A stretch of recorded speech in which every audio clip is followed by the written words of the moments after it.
ఆపదామపహర్తారం దాతారం సర్వసంపదాం లోకాభిరామం శ్రీరామం భూయో భూయో నమామ్యహం. హరి ఓం. పరమేశ్వర స్వరూపైన సభకి నమస్కారం. సుబ్రహ్మణ్య భుజంగ స్తోత్ర ప్రారంభం చేస్తూ శంకరాచార్యుల వారు విఘ్నేశ్వరుడికి నమస్కారం చేస్తూ చేసినటువంటి స్తోత్రంలో ఉన్నటువంటి ఆ శ్లోక వైభవం గురించి నేను మాట్లాడుతున్నాను మీతోటి. ఆ శ్లోకం చేస్తూ శంకరులు అంటారు, సదాబాల రూపాపి విఘ్నాద్రిహంత్రీ మహాదంతి వక్త్రాపి పంచాస్యమాన్యా విధీంద్రాది మృగ్యా గణేశాభిధామే శ్రియం మే విధం కాపి కళ్యాణ రూప అని పిలిచారు విఘ్నేశ్వరుణ్ణి. అందులో సదాబాల రూపాపి విఘ్నాద్రిహంత్రీ అన్న పాదం గురించి మీతో నేను మనవి చేశాను. సదాబాల రూప అంటే ఎప్పుడూ పిల్లవాడిగానే ఉండేటటువంటి స్వభావం ఉన్నటువంటి వాడు, అపి అయినప్పటికీ విఘ్నాద్రిహంత్రీ విఘ్నములనేటటువంటి పర్వతములను కూడా తోసివేయగలిగినటువంటి శక్తి కలిగినవాడు. దాని గురించి నేను మీతో మాట్లాడాను. మహాదంతి వక్త్రాపి పంచాస్యమాన్యా అంటారు. దంతి అంటే ఏనుగు. ఎందుచేత? దంతము అంటే మనకి నెవరడానికి పళ్ళు ఎలా ఉంటాయో అలా కాకుండా పైకి రెండు దంతములు ఉంటాయి ఏనుక్కి. ఆ రెండు పరమ శోభస్కరంగా ఏనుక్కి గొప్ప అందాన్ని ఇస్తాయి. అందుకే ఏనుగుకి దంతి అని పేరు వచ్చింది. మహాదంతి అదే మామూలు ఏనుగు కాదు.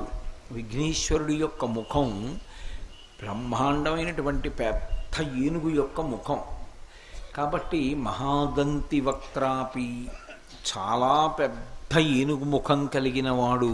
అపి అయినప్పటికీ మహాదంతి వక్త్రాపి పంచాస్యమాన్య. సంస్కృతంలో మాన్య అంటే గౌరవింపబడుట, పూజింపబడుట అని. అందుకే మాన్యులైనటువంటి అంటుంటారు ఉత్తరం రాసేటప్పుడు. మాన్య అంటే పూజించుట. లోకంలో ఎక్కడైనా ఏనుగు సింహం కనపడితే భయపడిపోతుంది. అసలు భయపడిపోవడం కాదు, కలలో సింహం కనపడినప్పటికీ కూడా ఏనుగు ప్రాణం విడిచిపెట్టేస్తుంది. సింహస్వప్నం అంటారు. అటువంటిది ఎంత పెద్ద ఏనుగు కనపడుతుందో అంత గొప్పగా ఏనుగుని సంహరించాలని సింహం పట్టుదలని పొంది ఉంటుంది.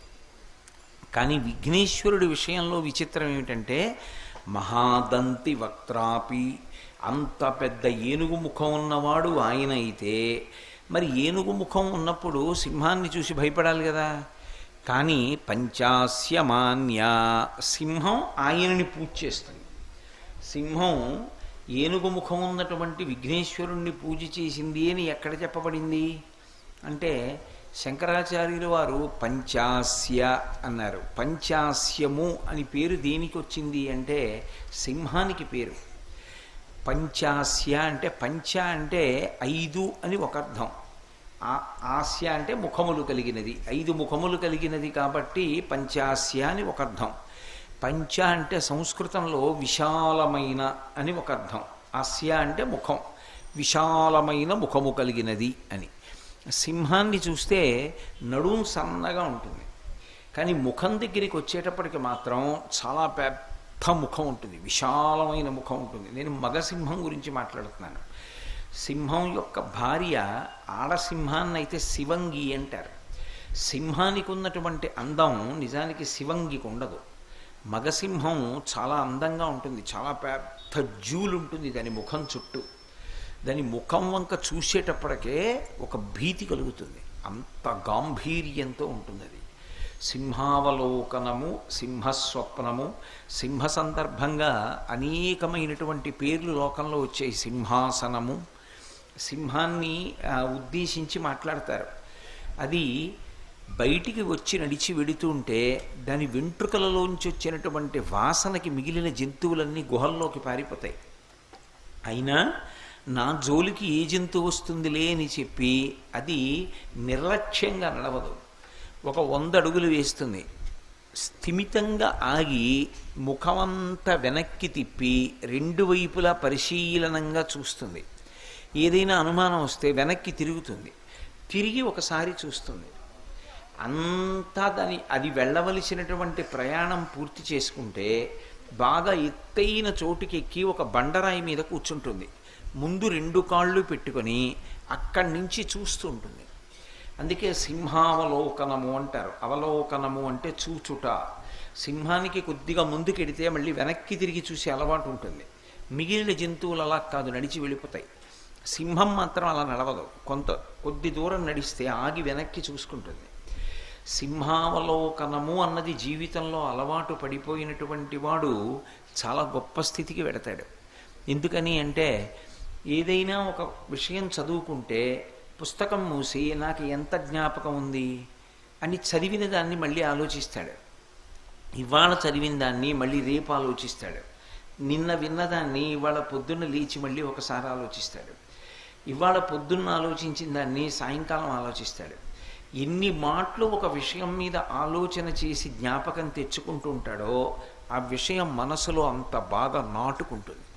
అందుకే సింహావలోకనము అంటారు. సింహానికి అటువంటి లక్షణం ఉంది. అందుకని పంచాస్యము అంటారు. విశాలమైనటువంటి ముఖం కలిగి ఉంటుంది కాబట్టి సింహమునకు పంచాస్యమని పేరు. సింహం ఎక్కడైనా ఏనుక్కి పూజ చేయడం మీరు చూసారా? ఎక్కడ చేయదు. ఎందుచేత అంటే ఏనుగు సింహాన్ని చూస్తేనే భయపడిపోతుంది. ఇంకా సింహం ఏనుక్కి పూజ చేయడం ఏమిటి? అసలు లోకంలో ఉండదు అది. కానీ శంకరాచార్యులు వారు అంటున్నారు, ఈ ఏనుక్కి మాత్రం సింహం పూజ చేసింది అన్నారు.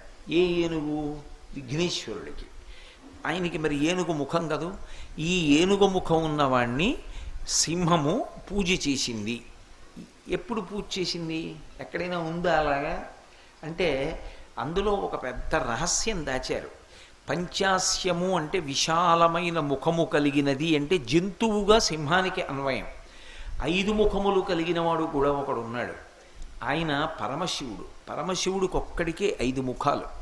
సద్యోజాత అఘోర తత్పురుష వామదేవ ఈశానములు అంటారు. సద్యోజాతం పశ్చిమాన్ని చూస్తుంది, అఘోరము దక్షిణాన్ని చూస్తుంది, వామదేవము ఉత్తరాన్ని చూస్తుంది, తత్పురుషము తూర్పుని చూస్తుంది, ఈశానము పైకి చూస్తుంది. 5 ముఖాలతో ఉండేటటువంటి వాడు ఒక్క పరమశివుడే. అందుకే పంచాస్య అంటే 5 ముఖములున్నవాడు అంటే పరమశివుడికి అన్వయం ఆ నామం. సింహము ఒక అర్థం, పంచాస్యము ఒక అర్థం. సింహము అంటే మృగరాజు. ఆ అడవిలో ఎన్నున్నాయో అన్నిటికీ సింహమే రాజు. లోకంలో ఉన్నవన్నీ పశువులే. మనని కూడా పశువు అని అంటారు. కర్మపాశముల చేత కట్టపడతాం కాబట్టి. మనందరికీ సార్వభౌముడు పరమశివుడు. అందుకే ఆయనకి పశుపతి అని పేరు. ఖట్మండులో పశుపతినాథలింగం అంటాం. ఆయనకి పశుపతి అని పేరు. పశుపతి అయినటువంటి 5 ముఖములు కలిగినటువంటి శివుడు విఘ్నేశ్వరుడికి తండ్రి. లోకంలో తండ్రిని కొడుకు పూజ చేస్తాడు. కానీ విఘ్నేశ్వరుడి విషయంలో కొడుక్కి తండ్రి పూజ చేశాడు. ఎందుకు పూజ చేయవలసి వచ్చింది అంటే ఆదౌ పూజ్యో గణాధిప అని ఆయనకి పేరు. విద్యాగణపతి అని ఒక గణపతి స్వరూపం ఉంది లోకంలో. మిగిలిన వాళ్ళు ఎవ్వరికీ లేనటువంటి పూజ ఒక్క విద్యాగణపతికి మాత్రమే చేస్తారు. మామిడి పువ్వు ఉంటుంది చూశారు, వసంత ఋతువులో వస్తుంది మామిడి పువ్వు. ఆ మామిడి పువ్వుతో పూజ చేస్తారు విద్యాగణపతికి. రసాలము అంటారు మామిడి చెట్టుని. రసాలము మామిడి పండు పేరు, రసాలము భగవంతుడి పేరు. అందుకే రసాలము మామిడి పువ్వుతో విద్యాగణపతికి పూజ చేస్తారు. పూజ చేస్తే అపారమైనటువంటి విద్యని అనుగ్రహిస్తాడు ఆయన అని లోకంలో ఒక పెద్ద విశ్వాసం, శాస్త్రవాక్కు. అటువంటి విఘ్నేశ్వరుణ్ణి శివుడు పూజ చెయ్యాలి. ఎందుకు చేయవలసి వచ్చింది అంటే ఆయనే వరం ఇచ్చాడు. ఒకప్పుడు మామిడి పండు చేతికిచ్చాడు. చేతికిచ్చి ఇవాళ నుంచి నేను విఘ్నములకు నిన్ను అధిపతిగా చేస్తున్నాను. ఎవరైనా ఏదైనా పని చేద్దాం అనుకుంటే ఆ పని జరగకుండా అడ్డు ఏదైనా వస్తే దాన్ని తొలగించగలిగినటువంటి శక్తి నీకు ఇస్తున్నానన్నాడు. ఇప్పుడు విఘ్నాధిపత్యాన్ని పొందాడు విఘ్నేశ్వరుడు. విఘ్నాధిపత్యాన్ని పొందినటువంటి విఘ్నేశ్వరుడికి తండ్రి అయినా కూడా శివుడు, ఆయన కూడా లోకమర్యాద కోసం ఏదైనా పెద్ద పని మొదలు పెడితే విఘ్నేశ్వరుణ్ణి పూజ చేసి తప్ప ముందుకు వెళ్ళకూడదు.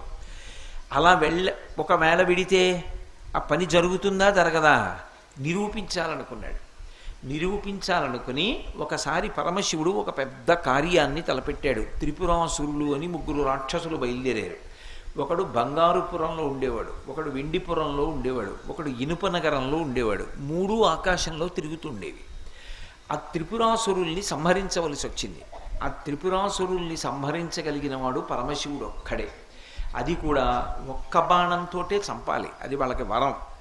అందుకని అది కూడా పూర్వం ఎక్కడా లేనటువంటి రథం ఎక్కి, ఇంతకు పూర్వం లేనటువంటి ధనస్సు చేత్తో పట్టుకుని, ఇంతకు ముందెన్నడూ వాడనటువంటి బాణం పెట్టి కొడితే 100 సంవత్సరములకు ఒక్కసారి ఆ 3 పురములు ఒక సరళ రేఖలోకి వస్తాయి, ఒక్క గీతలోకి వస్తాయి. అప్పుడు దేవతా సార్వభౌముడైనటువంటి వాడు బాణం విడిచిపెడితే ఆ బాణపు దెబ్బకి మేము పడిపోతామని వాళ్ళు వరం పుచ్చుకున్నారు. ఇప్పుడు ఆ త్రిపురాసురుల్ని సంహరించాలి. లోకంలో ఎక్కడా లేనటువంటి రథం ఒకటి కావాలి.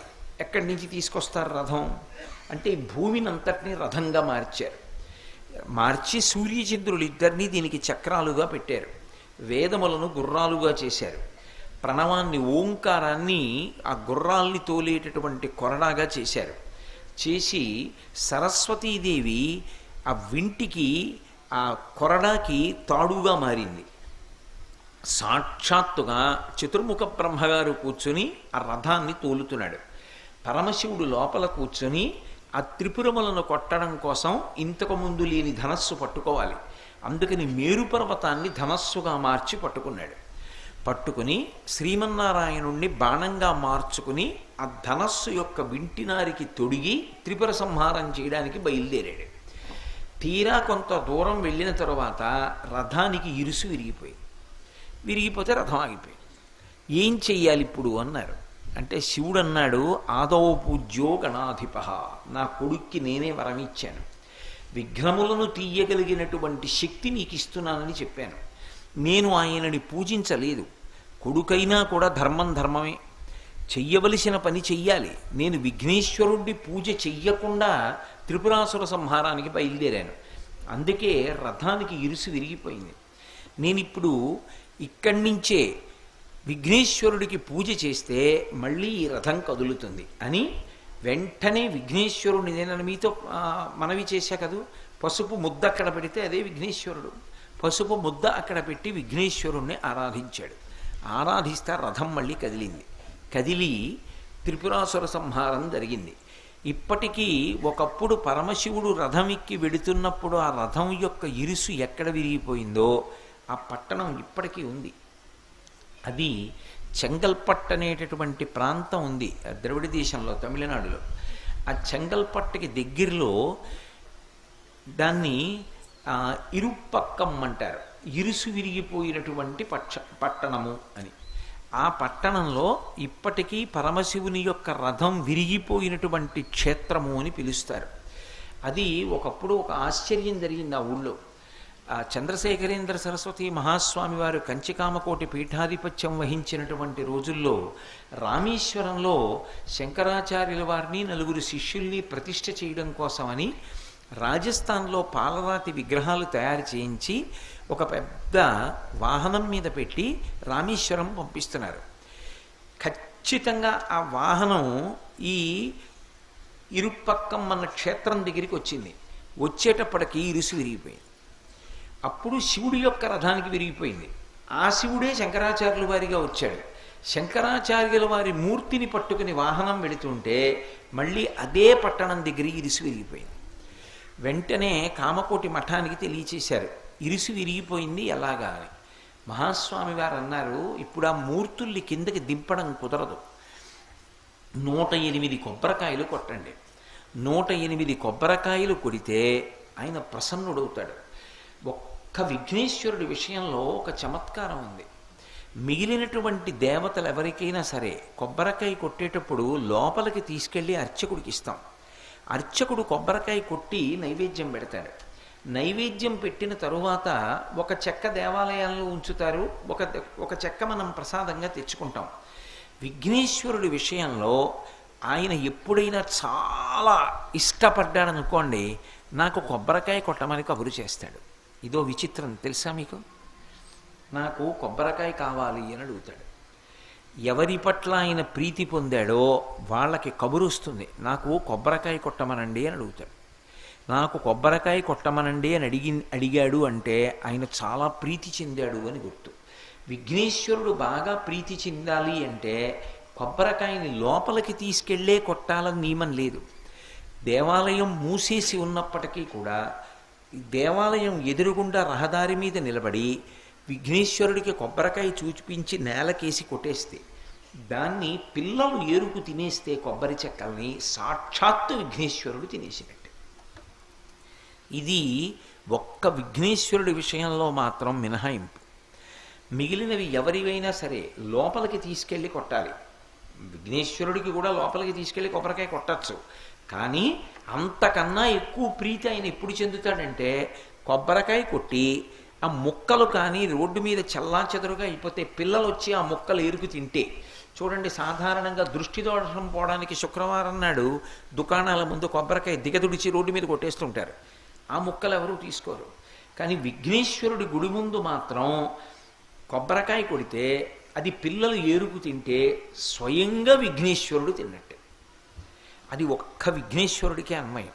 రెండు, ఆయన బాగా ప్రీతి చెందాడనుకోండి, ఎప్పుడైనా ఎవరో ఒకరిలోకి ప్రవేశించి నాకు కొబ్బరికాయ కొట్టండి అని అడుగుతాడు. కొబ్బరికాయ కొడితే వెంటనే ప్రీతి చెందుతాడు ఆయన. ఎప్పుడైనా ఏదైనా పెద్ద సమస్య వచ్చిందనుకోండి, దానికి విరుగుడు ఏమిటంటే స్వామికి ఒక కొబ్బరికాయ కొట్టడం. వెంటనే మళ్ళీ వెనక్కి రండి నేను చెప్పే దగ్గరికి. శంకరాచార్యుల వారి మూర్తుల్ని వాహనంలో పెట్టి రామేశ్వరం పంపిస్తున్నప్పుడు ఆ వాహనం యొక్క ఇరుసు విరిగిపోయింది, మూర్తుల్ని కిందకి దింపడానికి లేదు, వాహనాన్ని ఎత్తి ఇరుసు సరిగ్గా బిగించడానికి లేదు, మరమ్మత్తు చేయడానికి. ఎలా అని చంద్రశేఖరేంద్ర సరస్వతి మహాస్వామి వారికి కబురు పంపారు. స్వామివారు అది విని అన్నారు, ఎక్కడ విరిగిపోయింది, ఏ ఊళ్ళో ఆగిపోయింది వాహనం అని అడిగారు. ఈ తిరిగిరుపక్కం అన్న చోట విరిగిపోయింది అన్నారు. ఓ, ఆ ఊళ్ళో విరిగిపోయింది అంటే అక్కడే ఒకప్పుడు పరమశివుడి యొక్క రథం ఇరుసు విరిగిపోయింది.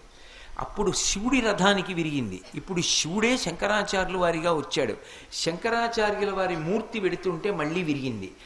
108 కొబ్బరికాయలు నిలబడి కొట్టేయండి, అనుకోకుండా తనంత తాను ఆ ఇరుసు బాగవుతుంది అన్నారు.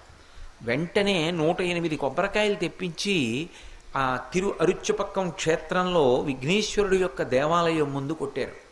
కొట్టిన తర్వాత అనుకోకుండా లోపల ఉన్న విగ్రహాలు అలా ఉండగానే ఆ వాహనం యొక్క ఇరుసు బాగు చేయడానికి అవకాశం దొరికింది. అలా బాగు చేశారు. ఇక ఆగలేదు, వాహనం రామేశ్వరం వెళ్ళిపోయింది. ఒక్క విఘ్నేశ్వరుడి విషయంలో మాత్రం కొబ్బరికాయ కొట్టడానికి అంత ప్రధానమైనటువంటి కారణం ఉంటుంది.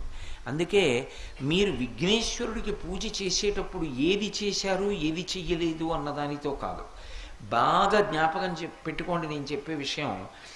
మిగిలిన రోజులలో అయితే తప్పకుండా కొబ్బరికాయ కొట్టడం మంచిది. విఘ్నేశ్వర చతుర్థి నాడైతే కొబ్బరికాయ కొట్టడంతో పాటు దోసపండు నైవేద్యం పెట్టాలి. దోసపండు నైవేద్యం పెట్టకుండా విఘ్నేశ్వర చవితి వ్రతకల్పం చేయకూడదు. ఉండ్రాళ్ళు కుడుములు అవి సరే, దానితో పాటు తప్పకుండా దోసపండు నైవేద్యం పెట్టి దోసపండు ముక్క ప్రసాదంగా అందరూ తీసుకోవాలి. అది విఘ్నేశ్వర వ్రతకల్పంలో అత్యంత ప్రధానం. ఎందువల్ల అంటారేమో, ఆయన గజముఖంతో ఉంటాడు. గజముఖంతో ఉన్న కారణం చేత ఉపాధిరీత్యా ఏనుగు లక్షణంగా దోసపండు మహాప్రీతిపాత్రంగా స్వీకరిస్తాడు. అందుకే దోసపండు తప్పకుండా నైవేద్యం పెట్టాలి. రెండు, దోసపండుకు ఒక ప్రసిద్ధి ఉంది. ఎప్పుడైనా సరే ఆయన బ్రహ్మజ్ఞానాన్ని పొందాడు, మోక్షం పొందాలి అని కోరిక ఉంటే దేనితో పోలిక చెప్తారంటే ఒక్క దోసపండుతోటే చెప్తారు. ఇంకా దేనితోటి పోలిక చెప్పరు. అందుకే ఓం త్రయంబకం యజామహే సుగంధిం పుష్టివర్ధనం ఉర్వారుకమివ బంధనాన్ మృత్యోర్ముక్షీయమమృతాత్ అని మృత్యుంజయ మహామంత్రం. అందులో దోసపండు తీగ నుంచి విడిపోయినట్లు నా దేహము నుండి జీవుడు విడిపోవుగాక అని అడుగుతారు. మిగిలిన ఏదైనా కూడా పండిపోయిన తరువాత కూడా ముచికని విడిచిపెట్టడం కొంచెం కష్టంగా విడిచిపెడుతుంది, అంత తేలిగ్గా వదలదు. ఒక్క దోసపండు మాత్రం సునాయాసంగా వదులుతుంది ముచికని. ముచిక నుంచి దోసపండు ఎలా వదిలిపెడుతుందో నేను శరీరము వేరుగా చూసి బ్రహ్మజ్ఞానంతో అలా విడివడెదనుగాక అని అడగడానికి, ఆ మోక్షస్థితిని కోరుకోవడానికి దోసపండునే ప్రధానంగా మనం ఉపమానంగా పోలిగ్గా చెప్తాం. అందుకే అంతటి స్థితిని ఇవ్వగలిగిన వాడు కనుక చిన్నదాన్ని పుచ్చుకొని ఎక్కువ ఫలితాన్ని ఇస్తాడు. నిన్న చెప్పే కదా, సదాబాల రూపాపి, చిన్నదిస్తే పొంగిపోతారు. మీరు పెద్దవాళ్ళకి ఎంత ఇవ్వండి, ఇంకా ఏదో ఇవ్వలేదని ఏడుస్తుంటాడు. అదే పిల్లవాడికి మీరు నిన్న ప్రయాణం చేసి వచ్చినటువంటి టిక్కెట్ ఒకటి పనికి మాలింది తీసుకెళ్ళి వాడి చేతికి ఇవ్వండి, వాడు పొంగిపోయి కాసేపు ఆడుకుంటాడు. తాళం చెవి ఇవ్వండి, వాడు కాసేపు ఆడుకుంటాడు. ఓ కాగితం ముక్క ఇవ్వండి, వాడు కాసేపు ఆడుకుంటాడు. ఓ కాగితం ముక్క చింపక్కడ పెట్టి మనవణ్ణి పిలిచి ఉఫ్ అని ఊది తాతగారు ఆ కాగితం గాలిలోకి ఎగిరిపోతే వాడు పెద్ద నవ్వు నవ్వేసి మా తాత కాబట్టి ఇలా ఊదగలిగాడని సంతోషపడిపోయి వాడు కాగితం ముక్క అక్కడ పెట్టి వాడి చిన్ని నోటితో ఊస్తే కాగితం ఎగరకపోతే మళ్ళీ పిలిచి తాత ఉఫ్ఫు, తాత ఉఫ్ఫు అంటాడు. తాత ఉఫ్ఫు అని ఊస్తే మళ్ళీ ఎగిరిపోతే వాడు ఎంత మురిసిపోతాడో తప్పట్లు కొట్టేసి. పిల్లలు చిన్నదానికి ప్రీతి చెందుతారు. ఆయన బాలరూపంలో ఉంటాడు కాబట్టి 33 కోట్ల మంది దేవతలు కానీ త్రిమూర్తులు కానీ బాలరూపంలో ఉండేటటువంటి వాళ్ళు ఇద్దరే. ఒకరు అమ్మవారు బిడ్డ రూపంలో ఉంటే బాలారూపంలో ఉంటుంది. విఘ్నేశ్వరుడు ఒక్కడే ఎప్పుడూ బాలుడి రూపంలో ఉంటాడు. అందుకే సదా అని మొదలెట్టారు ఆ శ్లోకాన్ని. సదా బాల రూపాపి విఘ్నాద్రిహంత్రి మహాదంతివక్త్రాపి పంచాస్యమాన్య. అంత పెద్ద ఏనుగు ముఖం ఉన్నవాడైనప్పటికీ కూడా 5 ముఖాలు కలిగినటువంటి పరమశివుడి చేత పూజింపబడ్డాడు. పంచాస్య అంటే సింహము అని ఒక అర్థం కాబట్టి సింహము చేత పూజింపబడినటువంటి ఏనుగు ముఖం ఉన్నవాడు. లోకంలో సింహము చేత పూజింపబడిన ఏనుగు ఉండదు, కానీ పశుపతి కాబట్టి సింహంతో సమానం పరమేశ్వరుడు. సింహంతో సమానమైనటువంటి పరమేశ్వరుని చేత పూజింపబడినటువంటి వాడు విఘ్నేశ్వరుడు. అందుకే మహాదంతి వక్త్రాపి పంచాస్యమాన్య. అంతేకాదు, హేరంబ గణపతి అని ఒక గణపతి స్వరూపం ఉంది. మీరు ఎప్పుడైనా చూశారో లేదో నాకు తెలియదు. హేరంబ గణపతి అని ఉంటారు. నిజంగా హేరంబ గణపతి ధ్యానానికి చాలా అనువైన మూర్తి. ఎంత అందంగా ఉంటుందో మీకు బహుశः ఇంకా ఎక్కడ అంత అందమైన మూర్తి దొరకదు. హేరంబ గణపతి మూర్తికి ఉండేటటువంటి సౌందర్యం చూసి తీరాలి. 5 ముఖాలు ఉంటాయి. తండ్రికి ఎలా 5 ముఖాలు ఉంటాయో కొడుకైనటువంటి విఘ్నేశ్వరుడు కూడా 5 ముఖాలతో ఉంటాడు. ఈ 5 గజముఖాలే, 5 ఏనుగు ముఖాలే. 4 వైపులా 4 ఏనుగు ముఖాలు ఉంటాయి. పైన ఒక ఏనుగు ఉంటుంది. అది చూడడానికి ఎంత అందంగా ఉంటుందో. విచిత్రం ఏమిటంటే 5 ఏనుగు ముఖాలతో ఉండి హేరంబ గణపతి వాహనం సింహం, ఎలుక కాదు. మూషిక వాహనం మీద ఎక్కడు, ఆయన సింహవాహనం మీద ఎక్కుతాడు. 5 ఏనుగు ముఖాలతో ఉన్నవాడు సింహవాహనం మీద ఎక్కి వెడుతుంటే ఎంత విచిత్రంగా ఉంటుందో. ఎందుకని? అసలు సింహం ఏనుగు మీదకి ఎక్కుతుంది, కానీ ఒక ఏనుగు కాదు, 5 ఏనుగు ముఖాలున్నవాడు సింహం మీదకి ఎక్కి వెడుతుంటాడు. ఎంత విచిత్రం! ఆ సింహం పెద్ద జూలుతోటి పైన కూర్చున్నటువంటి 5 ముఖాలున్న హేరంబ గణపతి ఎలా చెప్తాడో అలా వెడుతూ ఉంటుంది. అంటే హింసని అదుపు చెయ్యగలిగినటువంటి శక్తితో ఉంటాడు. అందుకే ఆయన మహాదంతి వక్త్రాపి పంచాస్యమాన్య.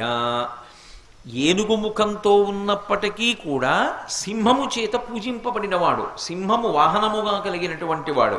తల్లి పార్వతీదేవికి సింహము ఎలా వాహనంగా ఉంటుందో కొడుకైనటువంటి విఘ్నేశ్వరుడు కూడా హేరంబ గణపతిగా ఉంటే సింహాన్ని వాహనంగా చేసుకుని ఉంటాడు.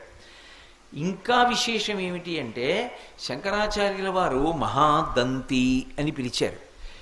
ఏనుగు అని పిలవాలంటే అబ్బో బోల్డ్ అన్ని పేర్లు ఉన్నాయి. గజము అనొచ్చు, కుంజరము అనొచ్చు, ఎన్నో పేర్లు ఉన్నాయి. కానీ శంకర భగవత్పాదులు ఆ పేర్లు వాడలేదు, మహాదంతి అన్నారు. దంతము అంటే పన్ను, దంతి అంటే దంతములు కలిగినది ఏనుగుల్లో ఒక లక్షణం ఉంటుంది. దంతములు ఉన్నాయనుకోండి అది పురుష ఏనుగు, అది మగ ఏనుగు. దంతాలు లేవనుకోండి అది ఆడ ఏనుగు. విఘ్నేశ్వరుడు దంతాలతో ఉంటాడా, దంతాలు లేకుండా ఉంటాడా? ఏమ్మా? ఏకదంతంతో ఉంటాడు, ఒక దంతంతో ఉంటాడు. మరి రెండు దంతాలేవి? ఇంకొక దంతం ఏమైంది అంటే, ఏనుగుకి చాలా చాలా సౌందర్యవంతమైనది ఏది అంటే దాని దంతమే. అందుకే ఏనుగుని పట్టుకుంటారు ఆ దంతాల కోసం. మరి ఒక దంతం ఏమైంది? ఎవరైనా విరగ్గొట్టారా? అంతటి మహాబలవంతుడు పరబ్రహ్మస్వరూపము, ఆయన దంతాన్ని విరగ్గొట్టగలిగిన వాడెవరు? ఎవరూ విరగ్గొట్టలేదు. వ్యాసుల వారు మహాభారత రచన చేస్తానన్నాడు. అది పంచమ వేదం. 4 వేదములు ఎలాంటివో అలా 4 వేదముల సారాన్ని పిండి 5వ వేదమైనటువంటి మహాభారతాన్ని తయారు చేస్తాను. ఇది ధర్మార్థ కామమోక్షములనేటటువంటి చతుర్విధ పురుషార్థముల యొక్క సమన్వయంగా రచన చేస్తున్నాను. ఇది చదివితే ఇక చదవవలసినది ఉండదు. ఇందులో చెప్పనిది చెప్పినది ఉండదు. ఇందులో చెప్పనిది చెప్తానన్నవాడు ఉండడు. అలా రాస్తున్నానన్నాడు. మహాభారత ప్రారంభంలో వ్యాసుడు చెప్పుకున్నాడు ఈ మాట. ఇందులో చెప్పనిది ఇంకొక చోట చెప్పినది లోకమునందు ఉండదు. ఇంకొక చోట చెప్పినది ఇందులో చెప్పినదే ఉంటుంది. అంత గొప్పగా పంచమవేద రూపంగా నేను మహాభారతాన్ని లోకానికి అందిస్తున్నానన్నాడు. నీ చెప్పట్లా ఈ మాట, వ్యాసుడు చెప్పుకున్నాడు మహాభారతంలో. ఎందుకని? వ్యాసుడు సాక్షాత్తు నారాయణ స్వరూపుడు. వ్యాసో నారాయణ స్వయం. కాబట్టి అంత పెద్ద మహాభారత రచనకి పూనుకున్నాడు. మా భారతము అంటేనే పెద్దది అని గుర్తు. భారతము అంటే చాలా పెద్దది అని ఒక అర్థం. అటువంటి భారతాన్ని వ్రాయాలి. ఎలా వ్రాయాలి అంటే, వ్యాసుల వారు ఆపే వరకు చెయ్యి పెడుతోందండి అనకూడదు, లేకపోతే సిర అయిపోయిందండి అనకూడదు, ఘంటానికి ముళ్ళు విరిగిపోయిందండి అనకూడదు. ఆయన చెప్తున్నంతసేపు వ్రాస్తూనే ఉండాలి. ఎవరు అలా వ్రాయగలిగిన వాడని అడిగారు. ఎవరూ ముందుకు రాలేదు. అమ్మ బాబోయ్ మేమెక్కడ రాయగలం, మా వల్ల కాదన్నారు. వ్యాసుల వారు ఒకసారి కూర్చుంటే కొన్ని నెలలు చెప్తాడు. కొన్ని నెలలు అన్నపానాదులు లేకుండా ఎవరు రాస్తారు? ఒక్క తప్పు రాకూడదు. ఎవరు వ్రాయగలరు?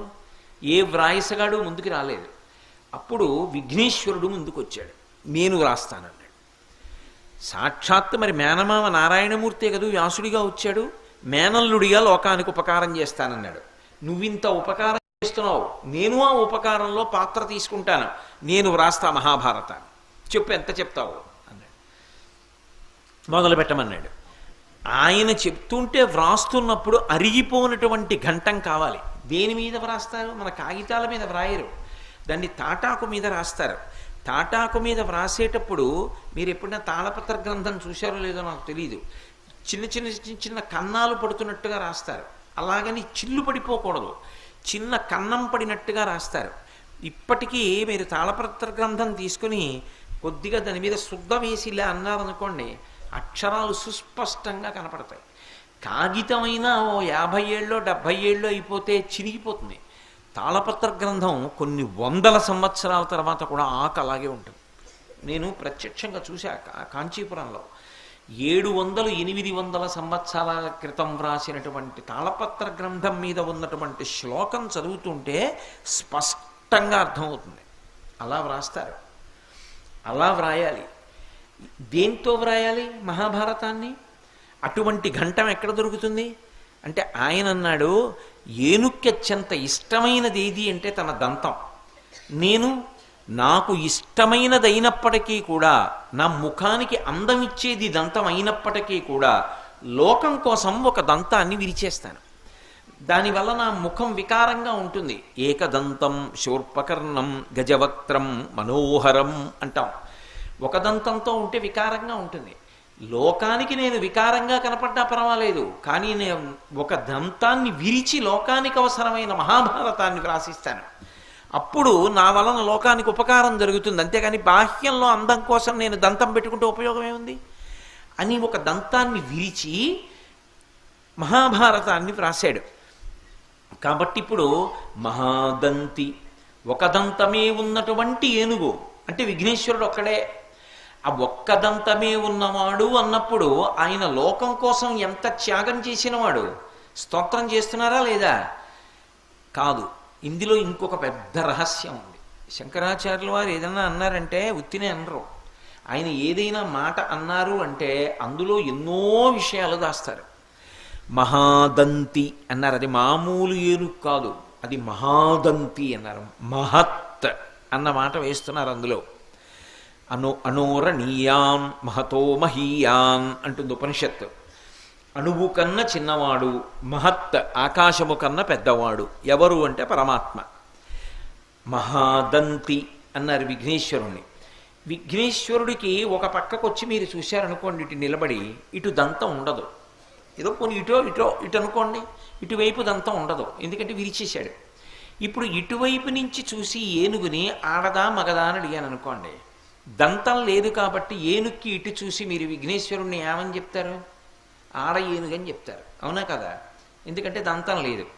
మిమ్మల్ని ఏనుగు వెనక వైపు నుంచి తీసుకొచ్చి నేను నించోపెట్టి, లేకపోతే ప్రదక్షిణంగా ఇలా ముందు నుంచి తీసుకొచ్చి ఇటుపక్క నించోపెట్టి, ఇప్పుడు మగ ఏనుగా ఆడ ఏనుగా అని అడిగాను అనుకోండి, ఇటు దంతం ఉంటుంది. అప్పుడు మీరేమంటారు? మగ ఏనుగు అంటారు. ఆడ ఏనుగైతే దంతాలు ఉండకూడదు, మగ ఏనుగైతే దంతాలు ఉండాలి. దంతాలున్నాయందామా ఒక దంతమే ఉంది, దంతాలు లేవందామా ఒక దంతం లేదు. కాబట్టి ఇప్పుడు అసలు ఆడ మగ విఘ్నేశ్వరుడు అంటే నేను ఒక ప్రశ్న వేస్తాను, చెప్పండి. ఆయన తండ్రి గారు పరమశివుడు ఆడ మగ? ఆయన శరీరం ఎలా ఉంటుందో కొడుకు శరీరం అలాగే ఉంటుంది. మీరు జాగ్రత్తగా గమనించండి. పరమశివుడు అర్ధనారీశ్వర స్వరూపంలో ఉంటాడు. ఆయనకి ఎడం వైపు పార్వతీదేవి ఉంటుంది, కుడివైపు పురుషస్వరూపంగా పరమశివుడు ఉంటాడు. అందుకే కుడివైపు అంతా పురుషస్వరూపం, ఎడమవైపు అంతా అమ్మవారు ఉంటుంది. అర్ధనారీశ్వర స్తోత్రం అని శంకరాచార్యులు వారు చేశారు. ఇటువైపు నుంచి చూస్తే అమ్మవారు, ఇటువైపు చూస్తే పరమశివుడు. అలాగే కొడుకు కూడా ఇటువైపు నుంచి చూస్తే అమ్మవారు, అటువైపు నుంచి చూస్తే అయ్యవారు. ఇంతకీ అమ్మవారా అయ్యవారా? నువ్వేమనుకుంటే అది. ఎందుకని అంటే భగవంతుడు నిజానికి స్త్రీ కాదు, పురుషుడు కాదు, నపుంసకుడు కాదు. స్త్రీ పురుష నపుంసకమూర్తియును కాక తిరియ కమర నరాదిమూర్తియును కాక కర్మ గుణభేద సదసత్ప్రకాశి కాక వెనుకనన్నయుతానగు విభుతలంతు అంటారు.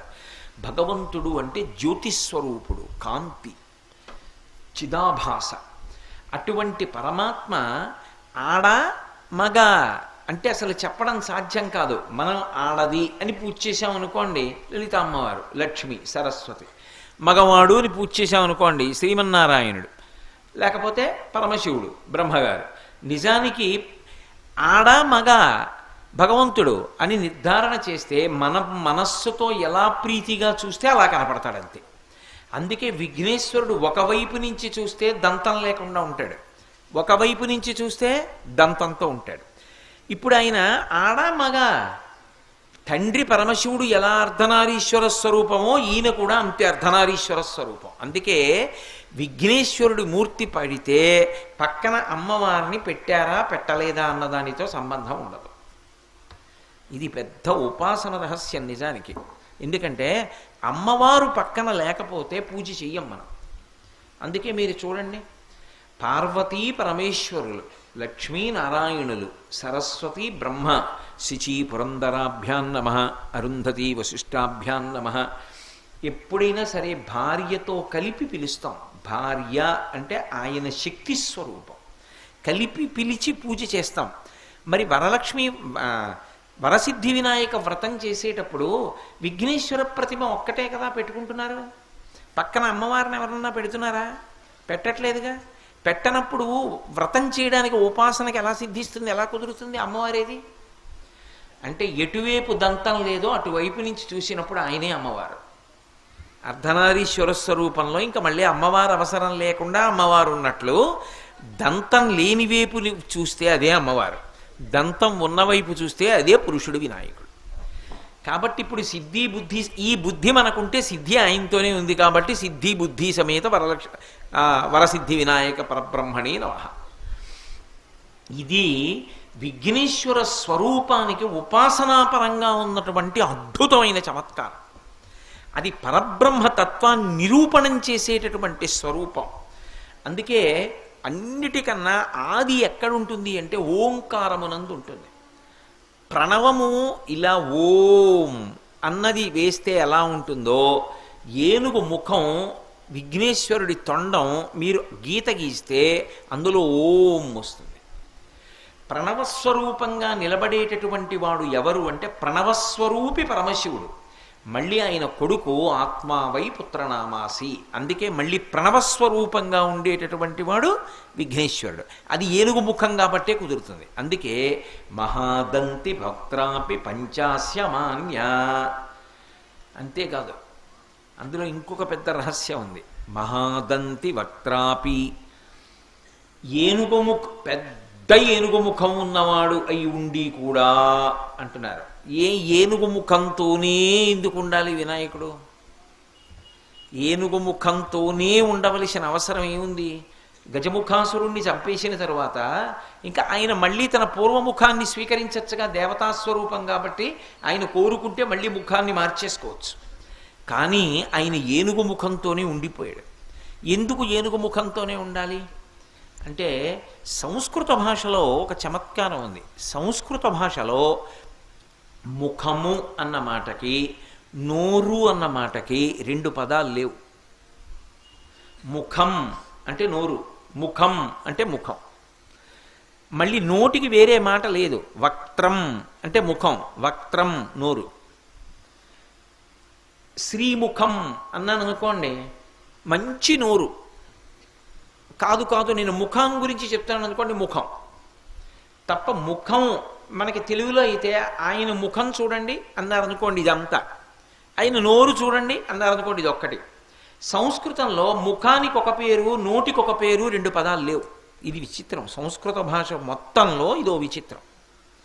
నోటికి ముఖానికి ఒకటే పదం సంస్కృతంలో. ఇప్పుడు మహాదంతి వక్త్రాపి, శంకరాచార్యుల వారు ఇక్కడ పెట్టారు రహస్యాన్ని తీసుకెళ్ళి. మహాదంతి యొక్క వక్త్రంతో ఉండిపోయాడు ఆయన, ఏనుగు ముఖంతో ఉండిపోయాడు. ఎందుకు ఏనుగు ముఖంతో ఉండిపోవాలి అంటే, నేను మీతో ఇందాక చెప్పాను చూశారు, ఒక మనుష్యుని యొక్క జీవితము ఎలా ఉండాలి అనేటటువంటి దానికి నిరూపణం చేస్తుంది ఏనుగు యొక్క ముఖం. మిగిలిన ముఖాలు ఏవీ కూడా మనిషి జీవితం ఎలా ఉండాలో చెప్పవు. మనిషి జీవితం ఎలా ఉండాలో చెప్పేది ఏనుగు ముఖం ఒక్కటే చెప్తుంది. ఎందుకని? మనుష్యుల ముఖాలన్నిటిలోనూ కూడా కదిలేవి 4 ఉంటాయి. మీరు గమనించండి, ముఖం ఉందనుకోండి, ముఖం అంటే పక్కన చెవులు ఉంటాయి, కళ్ళు ఉంటాయి, కనుబొమలు ఉంటాయి, ముక్కు ఉంటుంది, నోరు ఉంటుంది. ఇందులో కదిలేవి 4. ఏవి? 2 కనురెప్పలు. కనురెప్పలు కదులుతాయి పైకి కిందకి. పెదవులు కదులుతాయి పైకి కిందకి. ఇందులో మీరు బాగా ఈ విషయాన్ని గమనించాలి సుమా. శంకరాచార్యులు వారు ఒక మాట అన్నారంటే అన్ని రహస్యాలు దాస్తారు ఆయన. కనురెప్పలు కంటిలో అంతర్భాగం కాదు. ఎందుకంటే చూసే శక్తి కంటికి లేదు, చూసే శక్తి కనురెప్పకి లేదు. కంటికి ఉంది కానీ కనురెప్ప చూడ్డానికి పనికి రాదు, కంటిని కాపాడడానికి పనికొస్తుంది అంతే. కానీ పెదవులు నోటిని ముయ్యడానికే కాదు, కంటిని కనురెప్ప మూసినట్టు పెదవులు నోటిని ముయ్యడానికే కాదు, మాట్లాడడానికి కూడా పనికొస్తాయి. మా అన్నది పెదవులు కలపకుండా పలకండి. మా అన్న అక్షరాన్ని కుదరదు. ప పెదవులు కలపకుండా పలకండి, కుదరదు. పెదవులు కలిస్తేనే వచ్చే అక్షరాలు కొన్ని ఉన్నాయి. పెదవులు కలవకపోతే ఆ అక్షరాలు పలకవు. కనురెప్ప కదలకపోతే కన్ను చూడలేదు అన్నమాట మాత్రం లేదు. కనురెప్పకి చూపులో అంతర్భాగం లేదు, పెదవులకు మాటలలో భాగం ఉంది. మనిషికి పెదవులు కదులుతూ ఉంటాయి. మనిషికి అన్నిటికన్నా లౌల్యం దేని మీద అంటే మాటల మీద. మనిషికి చాలా చవకబారుగా దొరికేటటువంటి సుఖం ఏమిటంటే మాట్లాడడం. ఎందుకని? ఏమీ తోచట్లేదు అనుకోండి, పక్కింటి వాడిని పిలిచి మాట్లాడడం. ఏమీ తోచట్లేదు అనుకోండి, ఆయన ఏదో పాపము చదువుకుంటాడు, ఆయన ఏదో పని చేసుకుంటాడు, ఆయన ఇంటికి వెళ్ళి కూర్చుని మాట్లాడడం. ఆయన ఇంటికి ఎందుకు? నీకెటూ పని లేదు, ఆయన్ని ఎందుకు పాడు చేస్తావు? నా బోటి వాడి గురించి చెప్తున్నాను, మీరు అలా చేయరనుకోండి. ఆయన్ని ఎందుకు పాడు చేయడం? అంటే ఓ రూపాయి ఖర్చు అక్కర్లేదు కదా, మాట్లాడుకుంటే చాలు. కానీ ఈశ్వరుడు మాట ఎంత గొప్పగా ఇచ్చాడు. ఎవ్వరికీ లేదు మాట, మనుష్యుడికి ఒక్కడికే ఉంది. ఆ మాట చేత ఎంత కష్టంలో ఉన్నవాణ్ణి ఓదార్చవచ్చు. మాటతో బ్రతికుదాం అనుకున్నవాణ్ణి కూడా చచ్చిపోయేటట్టు చేసేయచ్చు. రావణాసురుడు మాట్లాడిన మాటలకి సీతమ్మ తల్లి చనిపోదాం అనుకోలా? అదే సీతమ్మ తల్లి హనుమ మాట్లాడితే బ్రతుకుదాం అనుకోలా?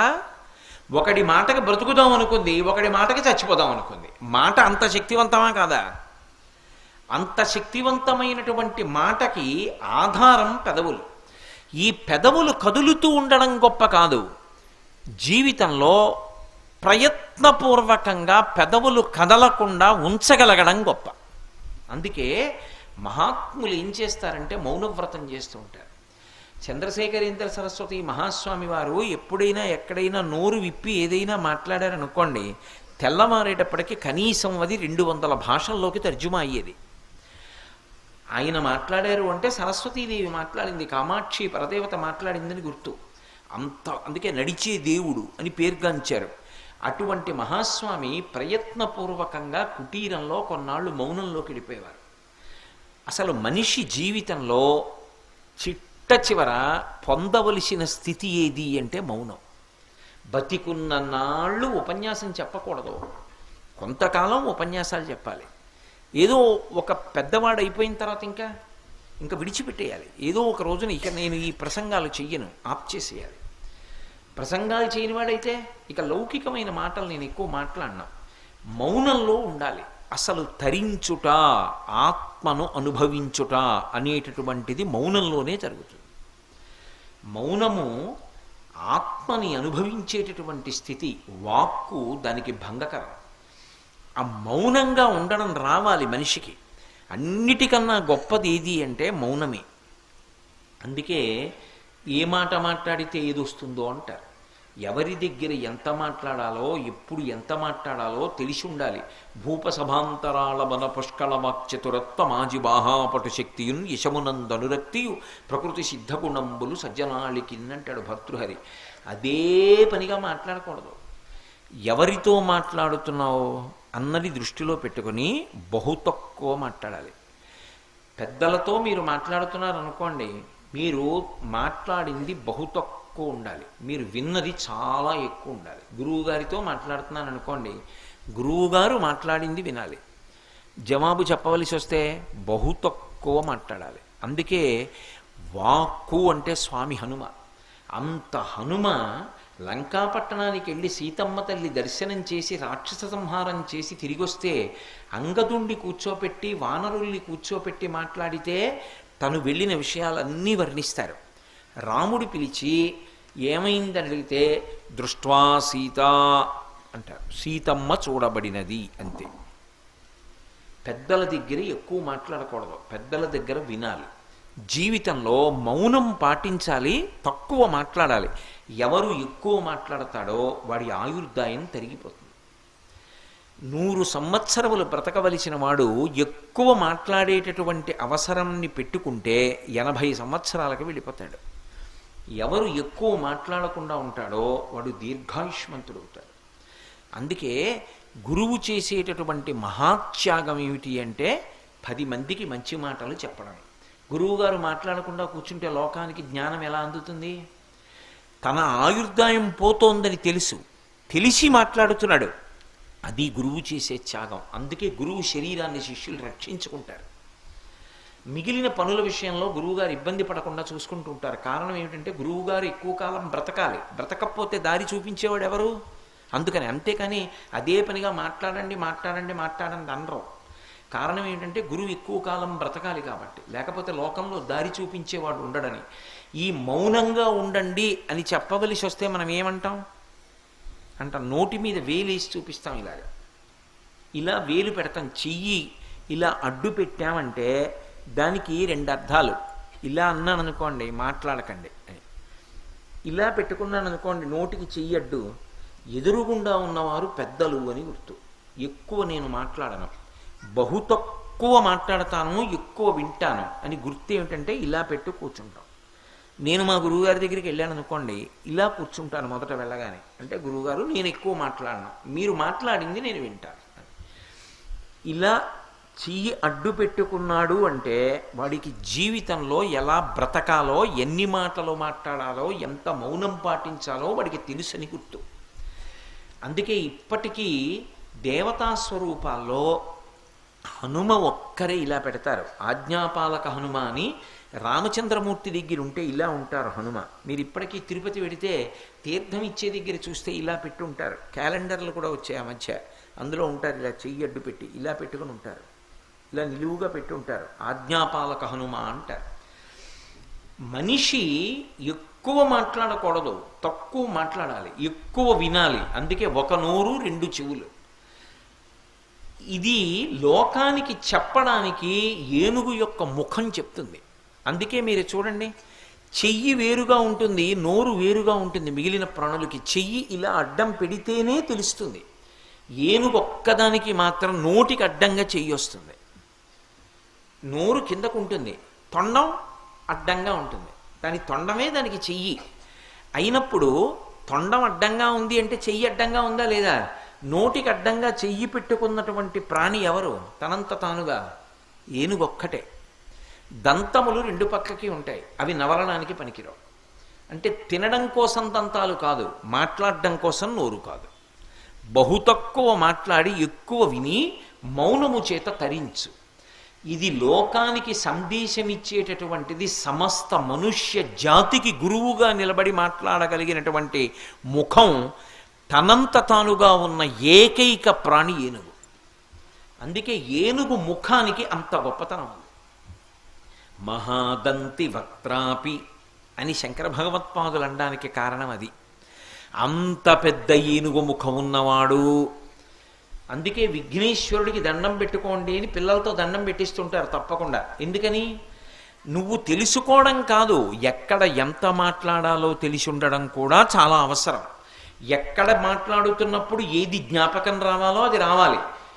ఎక్కడ ఎక్కువ మాట్లాడకూడదో అక్కడ మాట్లాడకుండా కూర్చోగలగాలి.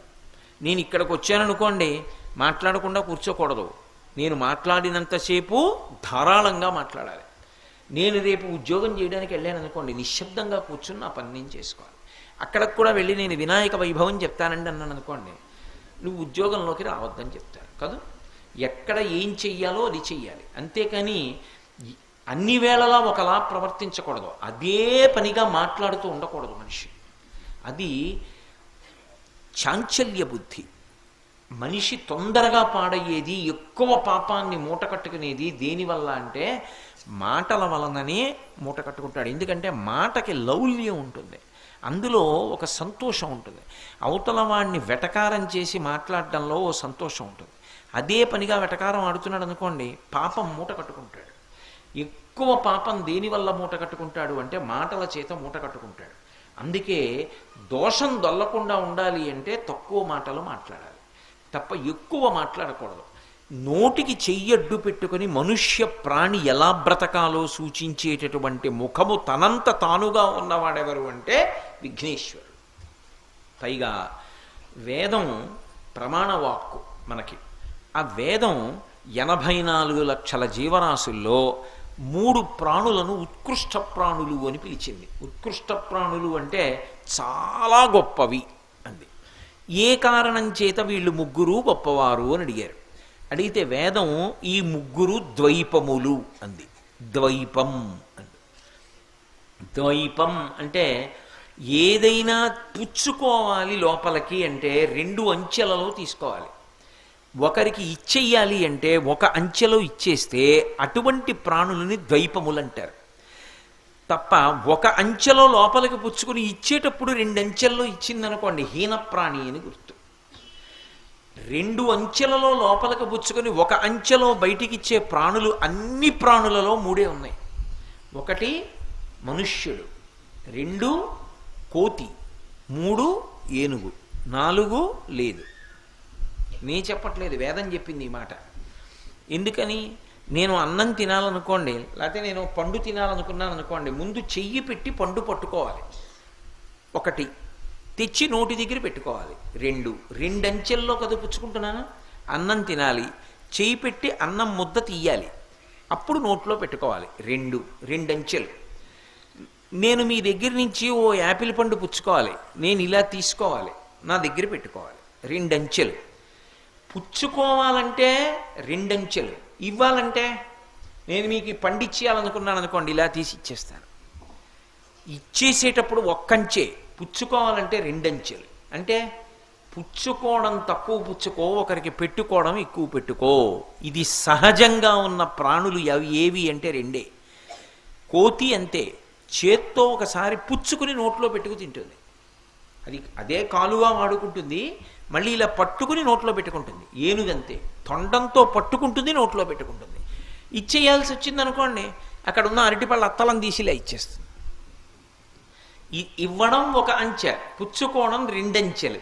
అసలు మనిషి బతుకు ఎలా ఉండాలో చెప్పేటటువంటివి, అలా బ్రతికేటటువంటివి చెయ్యడంలోనే, ఇలా చెయ్యడం ద్వారా నువ్వు ఎలా బ్రతకాలో నేర్చుకో అన్నది అంతర్లీనంగా ఉండేటటువంటి ప్రాణులు, అటువంటి శరీరాలు ఈ రెండంచెలలో పుచ్చుకునేవి, ఒకంచెలో ఇచ్చేవి 3 ప్రాణులే.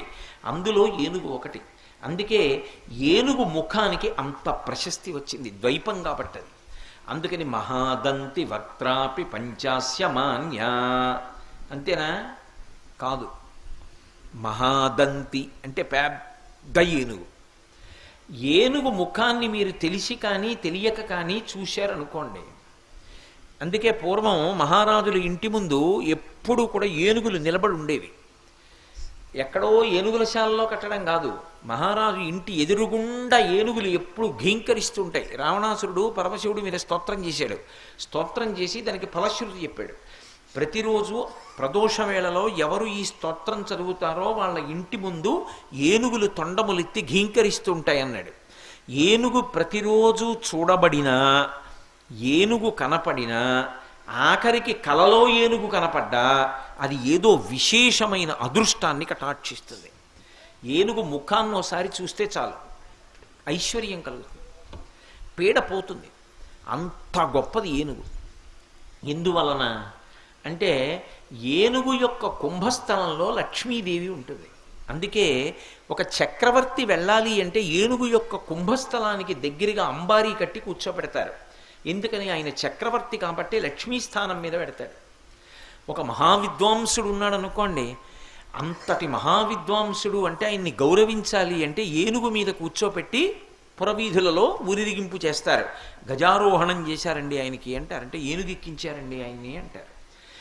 ఏనుగు ఒక్కటే అంత ఉత్కృష్ట ప్రాణి. లక్ష్మీస్థానం కుంభస్థలంలో ఉంటుంది. 5 చోట్లే ఉంటుంది లక్ష్మీదేవి. 1 ఏనుగు కుంభస్థలం, 2 ఆవు యొక్క వెనక తట్టు, 3 తామర పువ్వు, 4 మారేడు దళం యొక్క వెనుక భాగం, అంటే ఈనెలు ఉంటాయే ఆ ఈనెలు ఉన్నటువంటి ప్రాంతం, 5వది పెళ్ళైనటువంటి ఆడది అంటే సువాసిని యొక్క పాపట ప్రారంభ స్థానం. బొట్టు ఇక్కడ పెట్టుకుంటారు, మంచిదే, ఇక్కడ పెట్టుకోవాలి. ఇక్కడ బొట్టు ఉంది అంటే లక్ష్మీ కటాక్షం ఉంటుంది. భర్తకి లక్ష్మి ఎందుకు ఉంటుంది అంటే భార్య ఇక్కడ బొట్టు పెట్టుకుంటుంది కాబట్టి. సువాసిని యొక్క పాపట ప్రారంభ స్థానం లక్ష్మీ స్థానం. ఈ 5 లక్ష్మీ స్థానాలు. అందులో ఏనుగు కుంభస్థలం ఒకటి. ప్రతిరోజు తెలిసి కానీ తెలియక కానీ ఏనుగు ముఖం వంక ఓసారి చూశారనుకోండి, అలక్ష్మి తొలగిపోతుంది, లక్ష్మి కటాక్షిస్తుంది. అంటే ఏది దరిద్రాన్ని కల్పిస్తుందో, ఏది దురదృష్టాన్ని ఇస్తుందో అది దూరంగా వెళ్ళిపోతుంది. ఏది కలిసొచ్చేట్టు చేస్తుందో అది కలిసొచ్చేటట్టు చేస్తుంది. ఇది దేని వలన సంభవము అంటే ఏనుగు యొక్క ముఖాన్ని చూడడం వల్ల సంభవం. ప్రతిరోజు ఏనుగు ముఖం మనకు ఎలా కనపడుతుంది? అందుకే తాను దేవతాస్వరూపమై ఏనుగు ముఖంతో నిలబడ్డాడు ఆయన. మనం ఆదౌ పూజ్యో గణాధిప, ఒక్కసారి విఘ్నేశ్వరుడి మూర్తి వంక చూసి ఇలా నమస్కారం చేశామనుకోండి, ఏనుగు ముఖాన్ని తెలిసో తెలియకో మీరు చూశారు కాబట్టి దురదృష్టం పక్కకెడుతుంది, అదృష్టం కలిసి వస్తుంది. అంతటి అనుగ్రహాన్ని ఇవ్వగలిగిన వాడు ఎవరు అంటే ఒక్క ఏనుగు ముఖంతో ఉండేటటువంటి విఘ్నేశ్వరుడి వలన మాత్రమే సంభవం అవుతుంది. అందుకే శ్లోకం పూర్తి చేస్తూ కళ్యాణ రూప అన్నారు శంకరాచార్యుల వారు. కళ్యాణ రూప అంటే చూసినంత మాత్రం చేత ఎవరు శోభనములను ఇవ్వగలరో, ఎవరు శుభములను కటాక్షించగలరో అటువంటి వాణ్ణి కళ్యాణమూర్తి అని పిలుస్తారు. అంటే మనకి శుభములను ఇవ్వగలిగిన వాడు. ఆయనకి మీరు ప్రత్యేకంగా ఇంకా ఏం చేశారు అన్నదాంతో సంబంధం ఉండదు. మీరొక్కసారి ఆయన వంక చూస్తే చాలు, ఆయన సమస్త అనుగ్రహములను ఇచ్చేస్తారు. అలా ఇవ్వగలిగినటువంటి కళ్యాణ రూపం ఉన్నవాడు కాబట్టి ఆయన మహాదంతి వక్త్రాపి పంచాస్య మాన్య, అంత గొప్ప ఏనుగు ముఖంతో ప్రకాశిస్తూ ఉంటాడు. అంతేనా దాని విశేషం? కాదు. అందులో ఇంకొక పెద్ద రహస్యం ఉంది. ప్రాణులన్నిటిలోకి పెద్ద ప్రాణి ఏది అంటే ఏనుగు. కానీ దానికి ఒక గొప్ప వైభవం కూడా ఉంది. బుద్ధి అన్ని ప్రాణులలో ఎవరికి ఎక్కువ అంటే ఏనుక్కి ఎక్కువ. సూక్ష్మ బుద్ధి అంటారు. అది ఉపయోగించడం కూడా అలా ఉపయోగిస్తుంది. దానికి కళ్ళు చిన్ని చిన్ని కళ్ళు ఉంటాయి. మీరు ఒక పెద్ద దూలం అక్కడ పడేసి ఎత్తు అన్నారనుకోండి, అది తొండం పెట్టి చుట్టి ఎత్తుతుంది. మీరు ఒక చిన్న గుండు సూది కింద పడేసి ఎత్తు అన్నారనుకోండి, అది పరమ సౌలభ్యంగా తొండానికి గుచ్చుకోకుండా గుండు సూది నెత్తి మీ చేతికి గుచ్చుకోకుండా చేతిలో పెడుతుంది. అంత సూక్ష్మమైన విషయాన్ని పట్టుకుంటుంది, అంత స్థూలమైన విషయాన్ని పట్టుకుంటుంది. అణోరణీయాన్ మహతో మహీయాన్, అంత చిన్నదాని దగ్గరికి వస్తుంది, అంత పెద్దదాని దగ్గరికి వెడుతుంది. ఇంత బుద్ధి వికసనం కలిగినటువంటి ప్రాణి లోకంలో ఏనుగొక్కటే. మిగిలిన దేనికి కూడా వైభవం లేదు. రెండు, ఏనుగు ఒక్కదానికే ఒక విశేషం, మిగిలిన ఏ ప్రాణికి ఆ విశేషం లేదు. కొన్నాళ్ళు మచ్చిక చేసుకున్నారనుకోండి, దాన్ని కట్టడానికి తీసుకొస్తున్నారనుకోండి, అది మొరాయిస్తుంది, రాదు. అంతవరకు ఎందుకంటే ఒక ఆవు ఉందనుకోండి, పరదేవతా స్వరూపం. కానీ ఆవుని మీరు కొంతసేపు బీడిలో వదిలేసి మీరు కట్టుకోయి దగ్గరికి ఆవుని తీసుకొస్తున్నారనుకోండి, అది రాదు, మొరాయిస్తుంది, కాళ్ళు నిగడదన్ని, నేను రానంటుంది. గట్టిగా లాగి తీసుకురావాలి పలు పట్టుకొని. ఒక్క ఏనుగు మాత్రం ఏం చేస్తుందో తెలుసా? దానికి తెలుసు, నేను తలుచుకుంటే పక్కన ఉన్నటువంటి మావటి వాణ్ణి తొండం పెట్టి చుట్టి నేలకేసి కొట్టగలను, కింద పారేసి నా పాదం పెట్టి తొక్కేయగలనని తెలుసు. ఇంత తెలిసి ఉండి కూడా ఏనుగు తన మీదకెక్కడానికి తానే సాధనమవుతుంది. ఏనుగు మీదకి ఎక్కడం అంత తేలిక కాదు, నిచ్చెనో ఏదో ఉండాలి. అది పక్కకు పోయిందనుకోండి, నిచ్చెన కింద పడిపోతుంది. కానీ ఏనుగు తన మీదకెక్కడానికి తన కాలు తాను చాపుతుంది. మీరు ఎప్పుడన్నా చూశారో లేదో నాకు తెలీదు, గురువాయూరులో రాత్రి ఏనుగులు వెడతాయి కృష్ణ పరమాత్మ యొక్క మూర్తిని పట్టుకుని. ముందు భద్రగజం వస్తుంది. భద్రగజం అంటే ఇగో ఈ పందిరి ఎంత ఎత్తుందో ఇంచుమించు అంత ఎత్తు, ఆ పూలదండ అంత ఎత్తు వరకు ఉంటుంది ఏనుగు. అదేదో నల్ల కొండొచ్చినట్టు ఉంటుంది. అంత పెద్ద ఏనుగు వస్తుంది ముందు, వెనక మిగిలిన ఏనుగులన్నీ వస్తాయి. దాని మీద కృష్ణ పరమాత్మ యొక్క మూర్తిని పెడతారు. అక్కడ కూర్చోవాలి ఎవరు? గుళ్ళో అర్చకుడు. అక్కడ కూర్చుని స్వామివారికి చామరం వేస్తూ గుడి చుట్టూ తిరగాలి ఏనుగు. ఎలా ఎక్కుతాడు దాని మీదకి? మీరు ఎప్పుడైనా చూడాలి చమత్కారం. దాన్ని గట్టిగా అరుస్తారు మావటి. అరవగానే అది ఏం చేస్తుందంటే ఒక్క కాలు ఇలా ఓ పక్కకి జాపుతుంది. జాపి విచిత్రం ఏమిటంటే దాని సంధిబంధములు బయటికి వచ్చేట్టుగా పెడుతుంది. అంటే ఇలా సొట్టలు పడేటట్టుగా పెట్టి పైన ఉన్న విగ్రహం కింద పడకుండా తల ఇలా కొద్దిగా ఉంచుతుంది.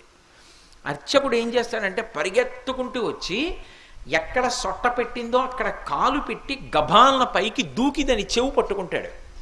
చెవి పట్టుకుని తల కదపకుండా అలాగే నించుంటుంది. కొబ్బరి చెట్టు ఎక్కినట్టు అంచెల మీద ఎక్కేసి ఆ పైకి ఎక్కి కూర్చుంటాడు. తన మీదకెక్కడానికి తానే సాధనమవుతుంది, తనని తెలుసుకోవడానికి తానే సాధనమై తానే అనుగ్రహిస్తాడు విఘ్నేశ్వరుడిగా. అందుకే ఏనుగు ముఖంతో ఉంటాడు.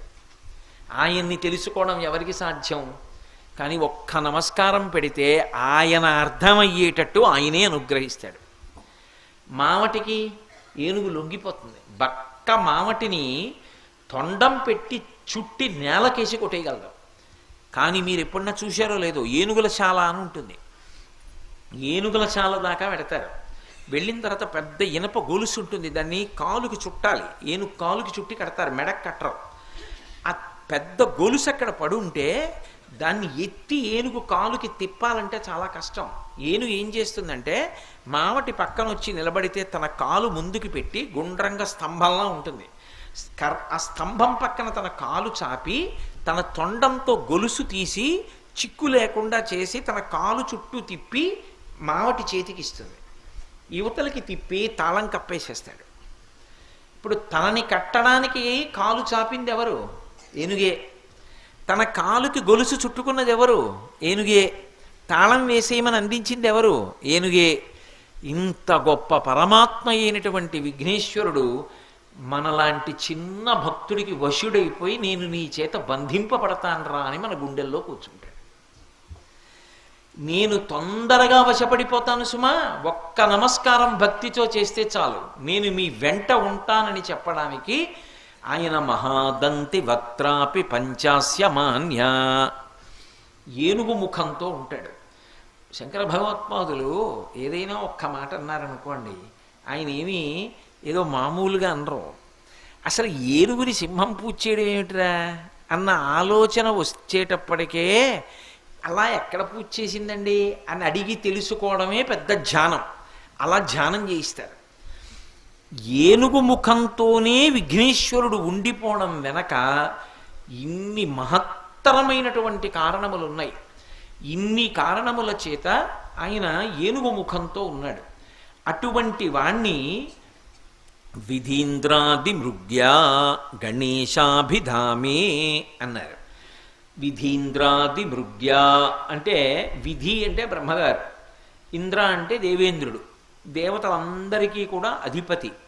అటువంటి ఆది మొదలైన వారితో మొదలుపెట్టి విఘ్నేశ్వరుడి వలన ఉపకారమును పొందనటువంటి వారు లేరు. విఘ్నేశ్వరుడి వలన ఉపకారం పొందకుండా జీవితంలో ముందుకెడతాను అనేటటువంటి వాడు ఉండడు. ఆయన ఉపకారం ఉంటేనే ముందుకెళ్ళడం, ఆయన ఉపకారం పొందకుండా నేను ముందుకెడతానండి అంటే జరగదు. అందుకే విధీంద్రాది ఆది 2 అక్షరాలు వేయడం వెనక రహస్యం అది. మీరు చూడండి, అసలు విఘ్నేశ్వరుడు యొక్క అండదండలు లేకుండా నిలబడడం అనేటటువంటిది ఎవ్వరికీ సాధ్యం కాదు. ఎందుకని నేను మీకు ఇంతకు ముందు ఒకసారి చెప్పా, పరమశివుడు అంతటి వాడు త్రిపురాసుర సంహారం చెయ్యవలసి వస్తే రథానికి ఇరుసు విరిగిపోతే విఘ్నేశ్వరుడు యొక్క పూజ చేసి ఆయన అనుగ్రహాన్ని పొంది మళ్ళీ ఆ ఇరుసు సక్రమంగా ఏర్పడితే రథం నడిస్తే త్రిపురాసుర సంహారం చేశాడు. పార్వతీదేవి విఘ్నేశ్వర సహాయంతో భండాసుర సంహారం చేసింది. మీరు లలితా సహస్రనామ స్తోత్రం చదువుతుంటారు కదా, చదువుతున్నప్పుడు అందులో భండాసురుడికి లలితాదేవికి జరిగినటువంటి యుద్ధాన్ని వర్ణిస్తారు. ఆమె అగ్ని ప్రాకారాన్ని నిర్మించింది, అగ్నిహోత్రంతో కోట కట్టింది. అందులో ఆవిడ సైన్యాలన్నీ ఉన్నాయి, వాళ్ళందరూ స్త్రీలు, దేవతాగణాలు, అందరూ ఆవిడ పనుపున యుద్ధం చేస్తున్నారు. భండాసురుడు ఏం చేశాడంటే, ఒక్కొక్క అస్త్రం ఉంటుంది లోకంలో, ఆ అస్త్రం ప్రయోగించినప్పుడు ఒక్కొక్క ఫలితం ఉంటుంది. ఇప్పుడు చూడండి, ఏదో atom bomb, hydrogen bomb, nuclear bomb అని రకరకాల ఆయుధాలు వచ్చాయి. అలా ఆ రోజుల్లో అస్త్రాలు ఉండేవి. ఆ శబ్దశక్తి మంత్రము చేత పనిచేస్తాయి. ఏదో జృంభణాస్త్రము అన్నారనుకోండి, అది అభిమంత్రించి విడిచిపెడితే అందరికీ ఆవలింతొచ్చి మత్తొచ్చి పడుకుంటారు. అలా ఆయన ఏం చేశాడంటే, అమ్మవారి యొక్క అగ్ని కోటలోకి మహాగణేశ యంత్రాన్ని విసిరి అది ఆ కోటలో ఎవరికీ కనపడకుండా ఒక మూల మట్టిలో కప్పెట్టేశాడు. ఇప్పుడు అది పైకి కనపడదు, యంత్రం లోపల పెట్టేస్తారు. యంత్రాన్ని ఇప్పుడు పైన పెట్టరు, యంత్రం భూమి లోపల పెడతారు. కానీ దాని శక్తి పైకి వస్తూ ఉంటుంది, వచ్చి ఆ కార్యక్రమాన్ని అంతటిని నడిపించేస్తుంటుంది. ఆ శక్తి ఉంటుంది యంత్రానికి. వాడు మహాగణేశ యంత్రాన్ని పెట్టాడు భండాసురుడు. ఆ యంత్రం ఎప్పుడైతే పెట్టాడో అమ్మవారి సైన్యం అంతట్లో ఒక ఆలోచన వచ్చింది. అసలు మనం ఎందుకు చేయాలి ఈవిడ పనుకున్న యుద్ధం? మనందరం యుద్ధం చేయడం ఏమిటి? ఈవిడ మనకి చక్రవర్తిని ఏమిటి? మనం ఎందుకు యుద్ధం చేయాలి? మనం చెయ్యొద్దు, మనందరం కూడా ఆయుధాలు విడిచిపెట్టేసి దూరంగా పోదాం అని వాళ్ళందరూ ఆయుధాలు విడిచిపెట్టి వెళ్ళిపోయారు. యుద్ధంలో అమ్మవారి పనుపన యుద్ధం చేసేటటువంటి సైన్యం లేకుండా పోయింది. ఎంత ఆశ్చర్యం! అప్పుడు అమ్మవారు ఆలోచించింది, ఎందుకు ఇలా జరిగిందని. ఓ, మహాగణేశ యంత్రాన్ని పెట్టాడు వాడు. ఆ విఘ్న యంత్రాన్ని పెట్టడం వల్ల నా సైన్యం అంతా కూడా నా పట్ల విముఖులైపోయారు. నాకు విఘ్నం వచ్చింది. ఇప్పుడు నా సైన్యం నాకే ఉపకారం చేయట్లేదు. విఘ్నం వచ్చిందా లేదా? ఇది పోగొట్టాలంటే ఒక్క విఘ్నేశ్వరుడు పోగొట్టాలి. ఆవిడేం చేసింది, మళ్ళీ అవతారంగా రావాలి అంటే ఆయన అంతకు ముందు లేనివాడు అనుకోకూడదు, ఎప్పుడూ ఉంటాడు, అవతారంగా వస్తూ ఉంటాడు. విఘ్నేశ్వరుడు పుట్టడం కోసం ఆవిడేం చేసింది, తన భర్త మహాకామేశ్వరుడు ఉన్నాడు, ఆయన ఇటు కుడి పక్కన కూర్చుంటే ఎడం పక్కన అమ్మవారు కూర్చుంటుంది. ఒక్కసారి కామేశ్వర ముఖాలోక కల్పిత శ్రీ గణేశ్వర చదువుతున్నారు కదా లలితా సహస్రంలో మీరు. మహాకామేశ్వరుడి వంక ప్రేమతో చూసింది నవ్వుతూ. మహాకామేశ్వరుడు మహాకామేశ్వరి లలితా పరాభట్టారిక వంక ప్రేమతో చూశాడు. ఇద్దరు నవ్వుతూ ఒకళ్ళనొకళ్ళు చూసుకునేటప్పటికీ ఇద్దరి నవ్వుల యొక్క కాంతులలోంచి విఘ్నేశ్వరుడు పుట్టాడు. ఒక్కసారి అమ్మకి నమస్కారం చేసి, మీకు చెప్పే కదా సదాబాల రూపాపి, అందుకు శంకరాచార్యులు వారు అంటారు పిల్లవాడిగానే ఉపకారం చేస్తామని. అందుకే పిల్లలు కొబ్బరి చెక్క తింటే ఆయనకి అంత ఇష్టం. మీకు విచిత్రం ఏంటంటే విఘ్నేశ్వరుడికి నైవేద్యం పెట్టినటువంటి ప్రసాదాన్ని ముందు పిల్లలకి పెట్టకుండా పెద్దవాళ్ళు తినేస్తే ఆయన చికాకు పడతాడు. పిల్లలకి పెట్టాలి ప్రసాదం. కాబట్టి మిగిలిన చోట్ల అంతా పెద్దవాళ్ళకి పెడతారు విఐపీలని. విఐపీలు ఎవరంటే విఘ్నేశ్వరుడికి పిల్లలకి పెట్టాలి. కాబట్టి మహానుభావుడు విఘ్నేశ్వరుడు ఏం చేశాడంటే అవతారంగా వచ్చి అమ్మ చుట్టూ ప్రదక్షిణం చేసి నమస్కారం చేసి, అమ్మ ఆజ్ఞ, ఏం చేయమంటావు అన్నాడు. ఒరేవాడు విఘ్నయంత్రాన్ని తీసుకొచ్చి అగ్నిప్రాకారంలో ఎక్కడో పాతిపెట్టాడురా, నా సైన్యం అంతా నాకు విముఖులైపోయారు, ఆ యంత్రాన్ని పగలగొట్టేయండి అమ్మవారు. ఆయనకి సంబంధించిన యంత్రమేది విఘ్నయంత్రం, ఆయనకి తెలియదు ఎక్కడ ఉంటుందో. ఆయన వచ్చి చూశాడు, పసిగెట్టాడు ఇక్కడుంది విఘ్నయంత్రం అని. మహాగణేశ నిర్భిన్న విఘ్నయంత్ర ప్రహర్షిత, వెంటనే చూసి తొండంతో అదంతా తవ్వేసి పైకి తీశాడు. తీసి ఆ యంత్రాన్ని తన యొక్క దంతముల చేత పొడిచి బదలగొట్టేశాడు.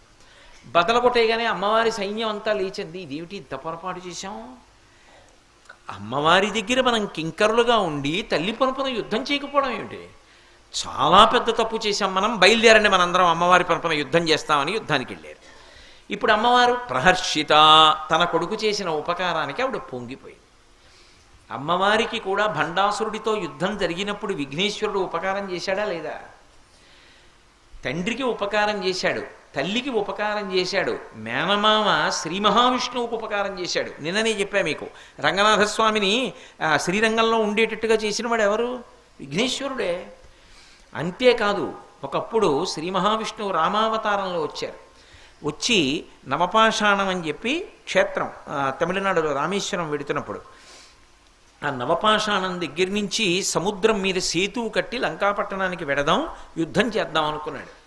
అనుకునే పక్కనే ఉప్పూరు అని ఒక క్షేత్రం, ఇప్పటికీ కూడా ఎన్ని కష్టాలున్న వాళ్ళు కూడా ఉప్పూరు ఎడుతూ ఉంటారు. ఉప్పూరులో విఘ్నేశ్వరుడికి గుడి ఉండదు, తొండి వినాయకుడు అంటారు. ఆయన పందిట్లో ఉంటాడు, తాటాకు పందిట్లో ఉంటాడు. ఆయన దర్శనం చేసి ఆయనకి నమస్కారం చేస్తే ఇక్కట్ల నుంచి బయటకు వస్తారంటారు. ఆ ఉప్పూరు పక్కనే ఉంది, నవపాషాణం పక్కన.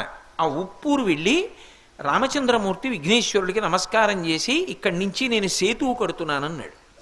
వెంటనే మేనమామ కదా మరి, శ్రీ మహావిష్ణువు రామావతారంలో వచ్చారు, మనుష్యుడిగా ప్రవర్తిస్తున్నాడు, అందుకని మేనమామనంటే ఒప్పుకోడు.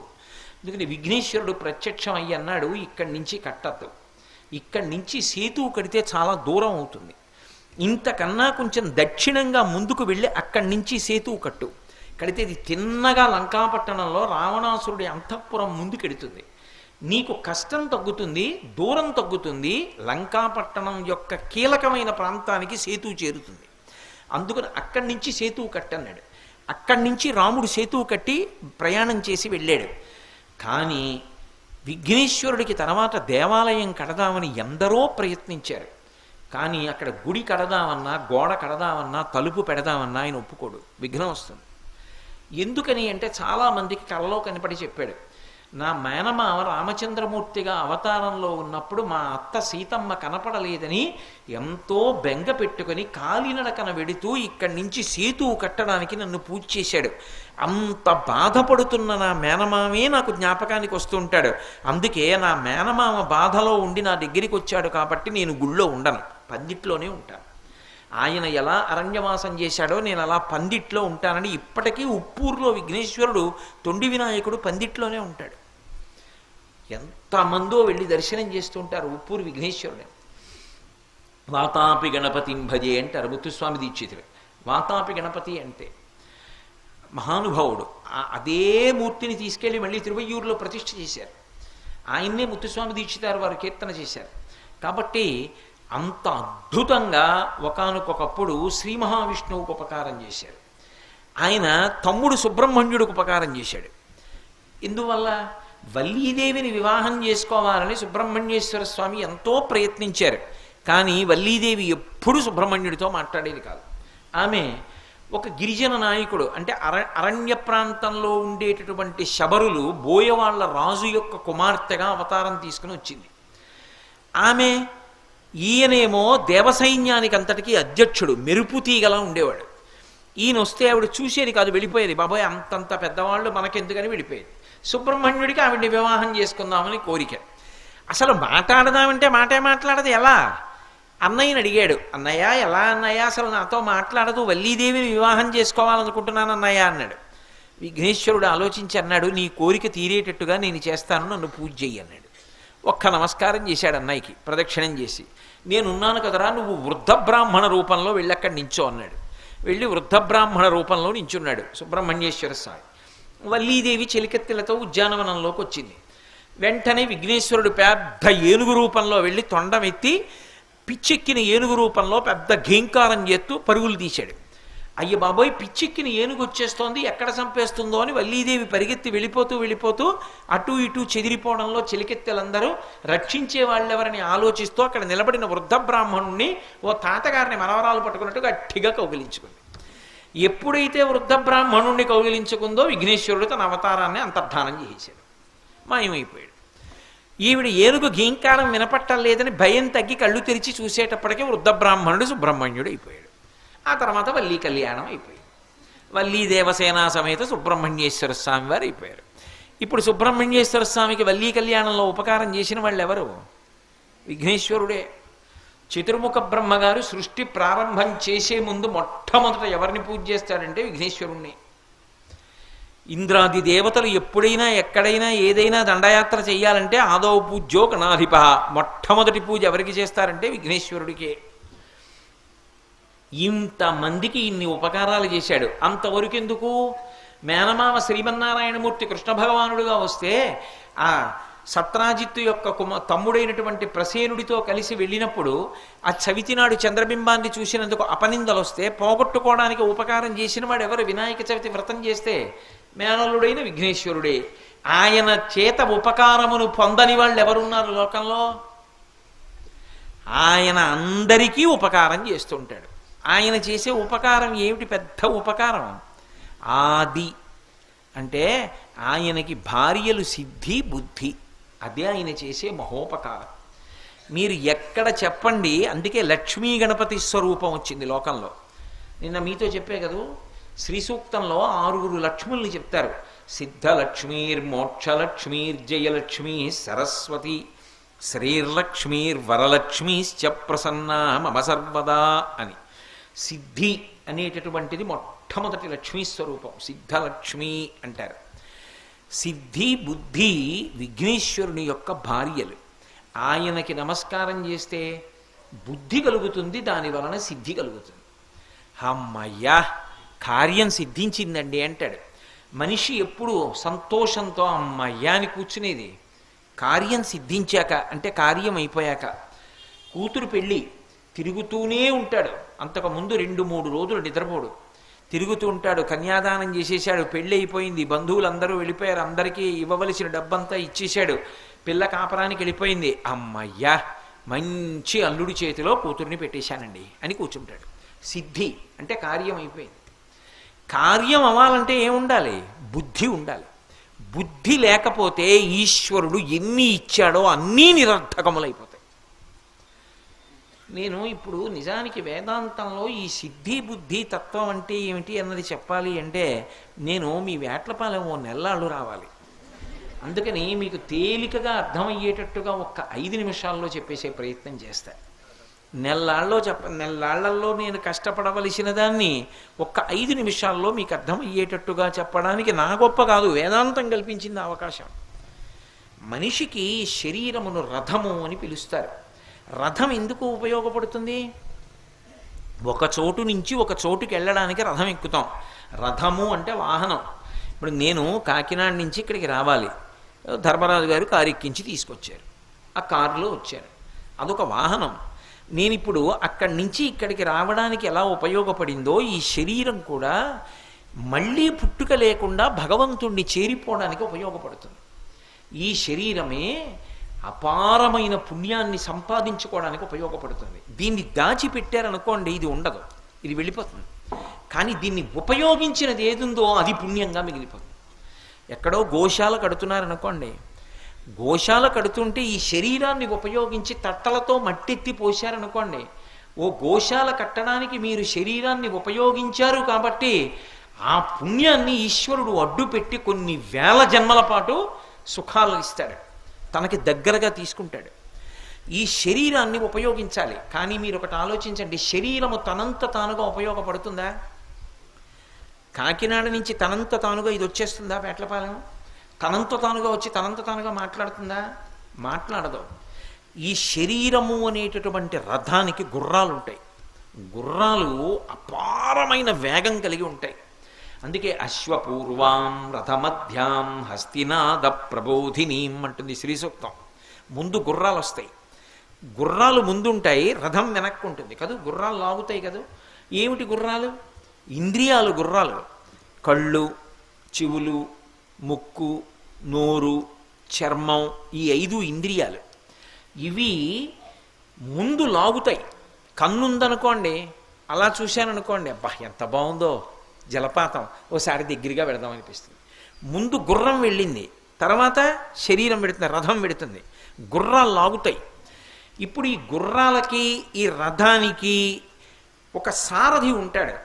ఆ సారథికి బుద్ధి అని పేరు. ఈ బుద్ధి అన్న సారథికి గుర్రాలకి మధ్యలో ఒకటి ఉంటుంది, దాన్ని కళ్ళెం అంటారు. గుర్రం యొక్క ముక్కు దగ్గర నుంచి వేసి ఎన్ని గుర్రాలు కట్టనివ్వండి అన్ని గుర్రాల యొక్క కళ్ళాలని సారథి పట్టుకుంటాడు కదూ. ఇప్పుడు ఈ సారథి కళ్ళాన్ని ఇలా లాగాడు అనుకోండి, రథం కదులుతుంది.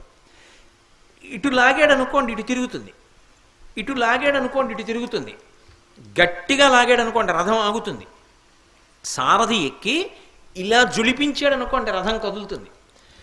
వాటిని చేత్తో పట్టుకుంటారు, ఆ దండం పట్టుకుని దాన్ని ఒకలా కొట్టాడు అనుకోండి, అది వేగంగా దౌడు తీస్తుంది. అది అశ్వవిద్య అని గుర్రాల్ని పరిగెత్తించడం ఒక విద్య. ఇందులో మీరు ఒకటి బాగా జ్ఞాపకం పెట్టుకోండి, పగ్గాలు చాలా ప్రధానమైనటువంటి పాత్ర పోషిస్తాయి. కానీ పగ్గాలు పగ్గాలుగా, గుర్రాలు గుర్రాలుగా మాత్రం లక్ష్యాన్ని చేర్చవు. గుర్రాలు బండికి కట్టి, గుర్రాలకు పగ్గాలు కట్టి ఎవరూ ఎక్కకుండా గుర్రాలను అదిల్చి వదిలేశారనుకోండి, ఎక్కడికి ఎడుతుంది ఇప్పుడు ఈ రథం అని అడిగితే నేనేం చెప్పాలి? ఎక్కడికైనా వెళ్ళొచ్చు, రథం చక్రాలు విరిగిపోయి పడిపోవచ్చు. అది ఇక్కడికి ఎడుతుందని చెప్పడం కష్టం. పైగా అటువంటి రథం వెడుతుంటే రహదారి మీద ఎవరు నిలబడరు, దూరంగా పారిపోతారు. దాని మీద సారథి లేడరా, ఎవరి మీదకి వచ్చేస్తుందో అంటారు కాదు. ఇప్పుడు ఈ పగ్గాలు అటు గుర్రాన్ని తగిలి ఉంటాయి, ఇటు సారథి చేతిలో ఉంటాయి. ఈయన ఎటు లాగుతాడన్న దాన్ని బట్టి గుర్రాలు ఎట్టెడతాయి. గుర్రాలు ఎట్టెడతాయో రథం అట్టెడుతుంది. అప్పుడే రథం లక్ష్యాన్ని చేరుతుంది. ఈ కూర్చున్న సారథి బుద్ధి, ఈతని చేతిలో ఉన్న పగ్గాలు మనస్సు, ఇంద్రియాలు గుర్రాలు, లోపల కూర్చున్న జీవుడిది ప్రయాణం. ఇప్పుడు ఈ బుద్ధి ముందు సక్రమంగా ఉందనుకోండి, బుద్ధి నిర్ణయం చేస్తుంది. పగ్గం అటు కదులుతుంది, ఇటు కదులుతుంది, అటు గుర్రాన్ని కదులుతుంది. తెలిసి తెలియని వాడు రథం ఎక్కి పగ్గాలు పట్టుకుని ఇవేవో బాగున్నాయనుకుని ఇలా లాగి ఇలా అన్నాడు అనుకోండి, పరిగెడతాయి. ఇంకా తర్వాత ఏం చేయాలో వాడు తెలియదు, కనబడిపోతాడు వాడు. అదే తెలిసిన్నవాడు అనుకోండి, మళ్ళీ గుర్రాలను ఆపడం వస్తుంది, ఎటు తిరగాలో అటు తిప్పడం వస్తుంది. అప్పుడు చేరవలసిన చేటుకి చేరి రథాన్ని ఆపుతాడు. రహదారి మీద ఎవరు భయపడరు. ఈ పగ్గాలు మనస్సు. గుర్రానికి వేగం ఉంది, మనస్సుకి గుర్రం కన్నా వేగం ఉంది. అది విచిత్రం. లోకంలో పగ్గాలకి గుర్రం కన్నా వేగం ఉండదు, పరిగెత్తవు పగ్గాలు. కానీ ఇక్కడి పగ్గాలకి ఏమిటంటే గుర్రం కన్నా వేగం, ఇంద్రియాల కన్నా వేగంగా మనసు పరిగెడుతుంది. ఇంత పరిగెత్తగలిగినటువంటి మనస్సు అదుపు చేయకపోతే దాన్ని ఆపడం ఎవరి తరం కాదు. ఇక్కడ కూర్చుని కాశీ వెళ్ళిపోతుంది, ఇక్కడ కూర్చుని తిరుపతి వెళ్ళిపోతుంది, ఇక్కడ కూర్చుని వెళ్ళకూడని చోటుకి మనసు వెళ్ళింది అనుకోండి, ఇష్టపడ్డాడు అనుకోండి, దాన్ని పతనం అయిపోతాడు. అందుకే మనిషి మనసు దేన్ని బట్టి పనిచేస్తుంది అంటే గుర్రాల్ని బట్టి పనిచేస్తుంటుంది. అటువైపు తగిలింది కదా మరి తాడు, అటు ఉంది ఇటు ఉంది పగ్గం. మీరు దేన్ని చూశారో దాన్ని లోపలికి తీసుకుంటుంది. ఈ గుర్రాలు అయితే ముందుకే పెడతాయి, ఈ గుర్రాలు ఏం చేస్తాయంటే బయట దాన్ని లోపలికి తెస్తాయి. నేను చూడకూడని దాన్ని అదే పనిగా చూశాను అనుకోండి, మనసు దాన్ని బట్టి ప్రభావితం అవుతుంది. నేను టీవీ పెట్టుకొని ఒకళ్ళనొకళ్ళు చావగొట్టేసుకోవడం ఓ గంట సేపు చూశాను అనుకోండి, నా మనసంతా కూడా రజోగుణంతో ఉంటుంది. నేను టీవీ పెట్టుకుని మంచి వీణాగానం విన్నాను అనుకోండి, మంచి సంగీతం విన్నాను అనుకోండి. ఈ మధ్య నాకు ఎవరో హరిప్రసాద్ చౌరాసియా ఒక నదీ ప్రవాహం వెళ్ళి సముద్రంలో కలిసిపోవడం ఎలా ఉంటుంది అనేటటువంటి దాని గురించి ఆయన చేసిన కచేరీ క్యాసెట్ ఇచ్చారు. ఏమిటి అసలు అలా ఎలా వాయించారు ఈయన, విందామని చెప్పి నేను ఒక రోజు రాత్రి పెట్టుకు విన్నాను. నది పుట్టినప్పుడు చాలా మెల్లగా పుడుతుంది, మధ్యలోకి వచ్చేటప్పటికి పెద్ద పెద్ద సుడులతో ప్రవహిస్తుంది. సాగర సంగమం దగ్గరికి వెళ్ళేటప్పటికీ సముద్ర జలాలు ముందుకొస్తాయి నది దగ్గరికి. మీరు ఎప్పుడైనా చూశారో లేదో, నేను ఒకప్పుడు మా చంటిబాబు గారి పుణ్యమాని గోదావరి నదిలో పడవెక్కి సాగర సంగమం వైపుకి వెళ్ళాను. వెళ్ళినప్పుడు చూసే సముద్ర జలాలు నది వైపుకి వస్తాయి, ముందుకి వచ్చి నదిని కలుపుకుంటాయి. నదీముఖము అంటారు, అందుకే వాల్మీకి మహర్షి అంత అందంగా పిలిచారు. తానే ముందుకు వస్తుంది, పురుషుడు చెయ్యి చాపి పుచ్చుకున్నట్టుగా భార్యని నది వస్తుంటే సముద్రం ముందుకు వచ్చి అందుకుంటుంది. అక్కడ నీటిని గుద్దుకుంటుంది. ఆ గుద్దుకున్నప్పుడు చప్పుడు వేరుగా ఉంటుంది. అసలు ఆయన వాయించినది విని నేను తెల్లబోయాను. నాకు రాత్రి పడుకున్నా కూడా ఏదో అవ్యాజమైనటువంటి ప్రశాంతత, ఏదో నది ప్రవహిస్తున్నటువంటి చప్పుడు, మనసు ఎందుకో ఎంత ప్రశాంతంగా అయిపోయిందో. నీటి యొక్క ప్రవాహపు చప్పుడు వింటుంటే సముద్రహోరు కాదు, నీటి ప్రవాహ చప్పుడు, చిన్న అలా వెడుతున్న చప్పుడు వింటే మనసు లయం అవుతుంది. మనసుకి లక్షణం ఉంటుంది. అది అటు గుర్రాన్ని ఇటు బుద్ధిని కూడా తగిలింది కదూ, అటు కదులుతుంది ఇటు కదులుతుంది, దానికి అది లక్షణం పగ్గానికి. అందుకే మీరు ఏది చూస్తున్నారో దాన్ని బట్టి ప్రభావితం అవుతుంది, మీరు ఏం తింటున్నారో దాన్ని బట్టి ప్రభావితం అవుతుంది, మీరేం వింటున్నారో దాన్ని బట్టి ప్రభావితం అవుతుంది. నేను మంచి విషయాలు విన్నాను అనుకోండి, మనస్సు ప్రశాంతంగా ఉంటుంది. నేను చెడ్డ విషయాలు విన్నాను అనుకోండి, ఉద్రేకంతో ఉంటుంది. నేను కారులో వస్తున్నప్పుడు మిమ్మల్ని వాడు అలా తిట్టాడండి, వీడు ఇలా తిట్టాడండి, వాడు మీ సంగతి చెప్తానంటున్నాడండి, వాడు మీ మీద కుట్ర చేస్తున్నాడండి అన్నారనుకోండి, నేను అన్నీ విని కారు దిగాను అనుకోండి, ఈ దిక్కుమాల ప్రసంగాలు నాకు ఎందుకు అనిపిస్తుంది, నాకు చికాగ్గా ఉంటుంది, కోపంగా ఉంటుంది. ఎవరైనా పలకరిస్తే చికాకు పడతాను. ఎందుకని? నేను వినకూడనివన్నీ విన్నాను, నా మనసు ప్రభావితమైంది. అదే నేను మంచి విషయాలు విన్నాను అనుకోండి, గోశాలలో మట్టి పోసారట, గోశాలలో మట్టి అంతా ఎనిపారట, పూల మొక్కలు వేసుకోవచ్చు, కదంబ వృక్షాలు వేసుకోవచ్చు, ఇప్పుడు అక్కడ గడ్డి వేయచ్చు, ఓ నెల్లాళ్లలో గడ్డి పెరుగుతుంది, గోవుల్ని కట్టాక చక్కగా ఈ గడ్డి వేయచ్చు. నా మనసు ఎంతో సంతోషంగా ఉందనుకోండి, ప్రసంగంలో అనేక విషయాలు జ్ఞాపకానికి వస్తాయి. మనసు ఇంద్రియాలతో ఏం చూసిందో దాన్ని లోపలికి తీసుకుంటుంది, బుద్ధి ఏం చెప్పిందో దాన్ని చేస్తుంది, గుర్ర అన్నట్టు నడిపిస్తుంది. ఇందులో ప్రధానం ఏది అంటే, చూడకూడనిది పొరపాటున చూసినా బుద్ధి అటువైపుకు వెళ్ళొద్దు అని పగ్గాన్ని పట్టిందనుకోండి, వెళ్ళదు, ఆగుతుంది గుర్రం. బుద్ధి వక్రించింది అనుకోండి, బుద్ధి నిర్ణయం చేస్తుంది, సరే వెళ్ళని పగ్గం అట్లా ఆగిందనుకోండి, వెళ్ళిపోతుంది రథం, పతనం అయిపోతాడంతే. అందుకే అన్నిటికన్నా మనిషికి ఏది ప్రధానము అంటే బుద్ధి ప్రధానం. బుద్ధి ఎప్పుడూ సక్రమంగా ఉండాలి. అందుకే మీరు ఏ పూజ చేశారన్న దానితో సంబంధం ఉండదు. మీరు ఏ పూజ చెయ్యండి, చిట్ట చివర మాత్రం ఒక మాట అడుగుతారు, దాన్నే మంత్రపుష్పం అంటారు. అందుకే చేత్తో పువ్వులు పట్టుకుని ఆఖరణ అడుగుతారు. ఏమన్నాడు? ఏదో దుర్గాదేవిని పూజ చేశామనుకోండి, శారదా నవరాత్రుల్లో కాత్యాయనాయ విద్మహే కన్యాకుమారి ధీమహి తన్నో దుర్గి ప్రచోదయాత్ అంటారు, అని పువ్వులు విడిచిపెట్టేస్తారు. మంత్రపుష్పం చెప్పారు అంటే ఆఖరణ ప్రచోదయాత్, ఆ దుర్గమ్మ మా బుద్ధులను ప్రేరేపించుగాక, ఆ దుర్గమ్మ మమ్మల్ని అనుగ్రహించాలి. అందుకే రుద్రాభిషేకం చేస్తే శివ సంకల్పమస్తు శివ సంకల్పమస్తు అని అన్ని మాటలు చెప్తారు మహన్యాసంలో. ఆ పరమశివుని యొక్క అనుగ్రహము చేత మా బుద్ధులు మంచి వైపునకు ప్రేరేపింపబడుగాక, మా బుద్ధి ఎప్పుడూ మంచిని కోరుగాక, చెడు వైపుకి మనసుని ఇంద్రియాలని తిప్పకుండుగాక. సరే అలా అనుభవించు అందనుకోండి, ఒక్కసారి బుద్ధి అందా ఇరుక్కుపోతాడంతే, పాపకర్మల వైపుకి వెళ్ళిపోతాడు. అందుకే మీరు దీన్ని కొంచెం జాగ్రత్తగా పట్టుకోవాలి సుమా. ఆనందం అనేటటువంటిది మనిషిలోంచి పుట్టే కోరిక 3 కారణముల చేత పుడుతుంది. ఒకటో స్థాయి దేనికి పుడుతుంది అంటే దీని సుఖం కోసం పుడుతుంది. మొదటి కోరిక దీనికి వస్తుంది, ఇది బాగుండాలని కోరుతుంది. ఎందుకో ఈ ప్రసంగాలన్నీ, హాయిగా ఇంటి పట్టున కూర్చుంటే సుఖంగా కూర్చోవచ్చు కదా, ఈ తిరుగుడు ఏమిటి, ఈ ప్రసంగాలు ఏమిటి, ఎందుకు వచ్చినల్లరి అంటే శరీరం సుఖపడాలి. ఏసీ ఉంటే బాగుండండి అంటుంది, అంటే శరీరానికి చల్లగా ఉండాలి. బా ఎంతసేపు అండి ప్రయాణం అంటుంది, అంటే అలా కూర్చోవడం ఇష్టపట్టాల, కాసేపు పడుకుందాం, శరీరాన్ని చాపుకుని అంటుంది.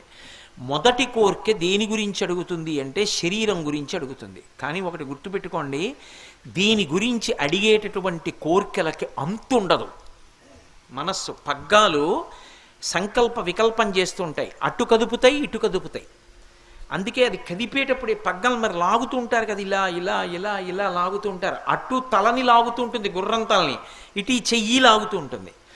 లాగుతున్నప్పుడు అట ఇట, అది సంకల్పం ఇది వికల్పం. ఒకటి చెప్తుంది వదిలేస్తుంది, చెప్తుంది వదిలేస్తుంది, ఒకటే చెప్పదు, అనేకం చెప్తూ ఉంటుంది. ఈ శరీరానికి సంబంధించి ఇది ఉంటే బాగుండు, అది ఉంటే బాగుండు, కొబ్బరికాయ పచ్చడి చేశాను అన్నారనుకోండి, కొబ్బరికాయ శనగపప్పు వేస్తే బాగుండేదంట, అంటే దీన్ని తినడానికి బాగుండాలి. ఈ శరీరానికి సంబంధించిన సుఖాలు అనంతంగా అడుగుతుంది. మీరు తీరుస్తూ వెళ్ళిపోవడం ఒక్కటే అలవాటు చేశారనుకోండి, అగ్నిహోత్రంలో నెయ్యి పోయడం, అది దానికి అంతు ఉండదు, అగ్ని ఆరదు, ఎంత పోసినా భగ్గుని లేస్తూ ఉంటుంది. ఆ తర్వాత స్థాయిలో నియంత్రించారనుకోండి, ఎన్నాళ్ళు ఈ దిక్కుమాల కోరికలు, ఈ శరీరాన్ని పణంగా పెట్టకపోతే ఇది సొక్కిపోతుందని గోశాలకు వెళ్ళి శ్రమదానం చేయకపోతే, గురువుగారని చెప్పి శ్రమదానం చేయకుండా కూర్చుంటే, అయ్యో గురువుగారు అలిసిపోవడం ఏంటంటే మీరు కూర్చోండి మేము చేస్తామంటే గురువుగారు ఏమైపోతాడు, పాడైపోడు. మరి ఆయనకి శరీరం లేదు, ఆయన చెయ్యొద్దు, ఆయనే చెయ్యాలి, ఆయనకి శరీరం లేదు, మరి ఆయనే చెయ్యాలంతే వెళ్ళి. అంతేకాని నేను ఒక్కడిని చేయనండి అంటే మంచిదే, కూర్చో, ఎందుకో పనికి రాకుండా పోతావు. ఆ శరీరం వల్ల ఏం సాధించావు, గంట కూర్చుని వెళ్ళిపోతుంది అంతే. అదే మట్టి తట్టు ఎత్తినవాడు ఎవడో వాడి జీవుడు తరిస్తాడు. శరీరాన్ని దాటిందనుకోండి మనసుకి సుఖాన్ని అడుగుతుంది. మనసుకి సుఖం అంటే ఈ పాట విందాం, ఆ పాట వింటే ఏమొచ్చిందే, త్యాగరాజస్వామి వారి కీర్తన వినవే అన్ననుకోండి, అబ్బా త్యాగరాజస్వామి కీర్తన మనకేమర్థం అవుతుంది, ఇది అనుకో గోదావరి గట్టుంది, గట్టు మీద చెట్టుంది, చెట్టు మీద పుట్టుంది, పుట్ట మీద పెట్టుంది, అర్థం అవుతుంది, విను. ఇవే వినమంటుంది ఎంతసేపు. ఇవి ఎంతసేపు వింటే మాత్రం నీకేమొచ్చింది, ఉయ్యాల ఎక్కి ఎంతసేపు ఊగితే కాశీ పెడతావు, రైలు ఎక్కితే కాశీ పెడతావు. మనసుకి నాకు ఇది బాగుంది కాబట్టి అది ఉపకారం చేసినా చేయకపోయినా ఇదే చేస్తానంట. నేను ఒక్క చెవికి చెప్పా, ఇంకా అలా ఇంద్రియాలకు ఎన్ని లక్షలు ఉంటాయో. అది మనోస్థాయిలో ఏమిటి సాధిస్తావు, జీవుడికి ఏం ఉండదు దానివల్ల. కానీ కొన్ని తీర్చకుండా సాధ్యం కాదు, కానీ దాన్ని పట్టుకోవద్దని శాస్త్రం అనడానికి రహస్యం అక్కడ ఉంటుంది. అంతిమంగా జీవుడికి ఏమిటి ప్రయోజనం అన్నది ప్రశ్న. 3వ స్థాయి ఉంటుంది, అక్కడ ఏమడుగుతాడంటే నా జీవుడికి ఉపకారమేమి అని అడుగుతాడు. ఇది చేస్తాను, ఈ జీవుడు ఎప్పుడు ఈ శరీరంలో ఉండడుగా, ఓ 20 ఏళ్ల తర్వాత అయినా ఇది వదిలేస్తాడుగా, వదిలేసిన తర్వాత ఈ జీవుడికి ఏమైనా ఉపకారం జరుగుతుందా, ఏమైనా ఉత్తమ లోకాలకు ఎడతాడా, వచ్చే జన్మలో భార్యాబిడ్డలకి అన్నం సంపాదించి పెట్టగలుగుతానా, పుణ్యంతో ఆరోగ్యంగా ఉండగలుగుతానా, భయంకరమైన జన్మలలోకి వెళ్లకుండా ఉంటానా, ఆరోగ్యంగా ఉంటానా, దానికి తగిన పని ఏమిటో చెప్పండి, అది చేస్తాను. ఇప్పుడు తను సుఖపడడానికి కాదు కోరికే, తన జీవుడి యొక్క అభ్యున్నతి కొరకు కోరికే, దాన్ని కోరికే అని పిలవరు. ఎందుకంటే జీవుడి అభ్యున్నతి కొరకు చేసే ప్రతి పని ఇతరులకు ఉపకారం అయిపోతుంది. నా జీవుడు బాగుపడాలని నా దగ్గర 4 పంచెలు ఉంటే 2 పంచెలు ఇచ్చేసాను అనుకోండి, ఇప్పుడు నా జీవుడు బాగుపడ్డం మాట దేవుడు ఎరుగు, ఇంకో 2 పంచెలు ఎవరికో ఇచ్చానా, అందుకే ఇక దాన్ని కోరికే అని పిలవరు ఆ స్థాయికి వెడితే.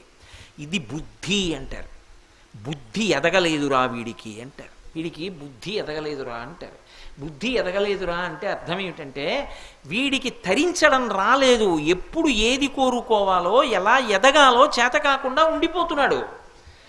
ఇది బుద్ధి ఎక్కడ కలుగుతుందో, బుద్ధి ఎక్కడ పండుతుందో అక్కడ సిద్ధి సంభవిస్తుంది. ఎవరి దగ్గర ఎలా ఉంటాలో అలా ఉంటేనే కదండి కూతురు పెళ్ళి అవుతుంది.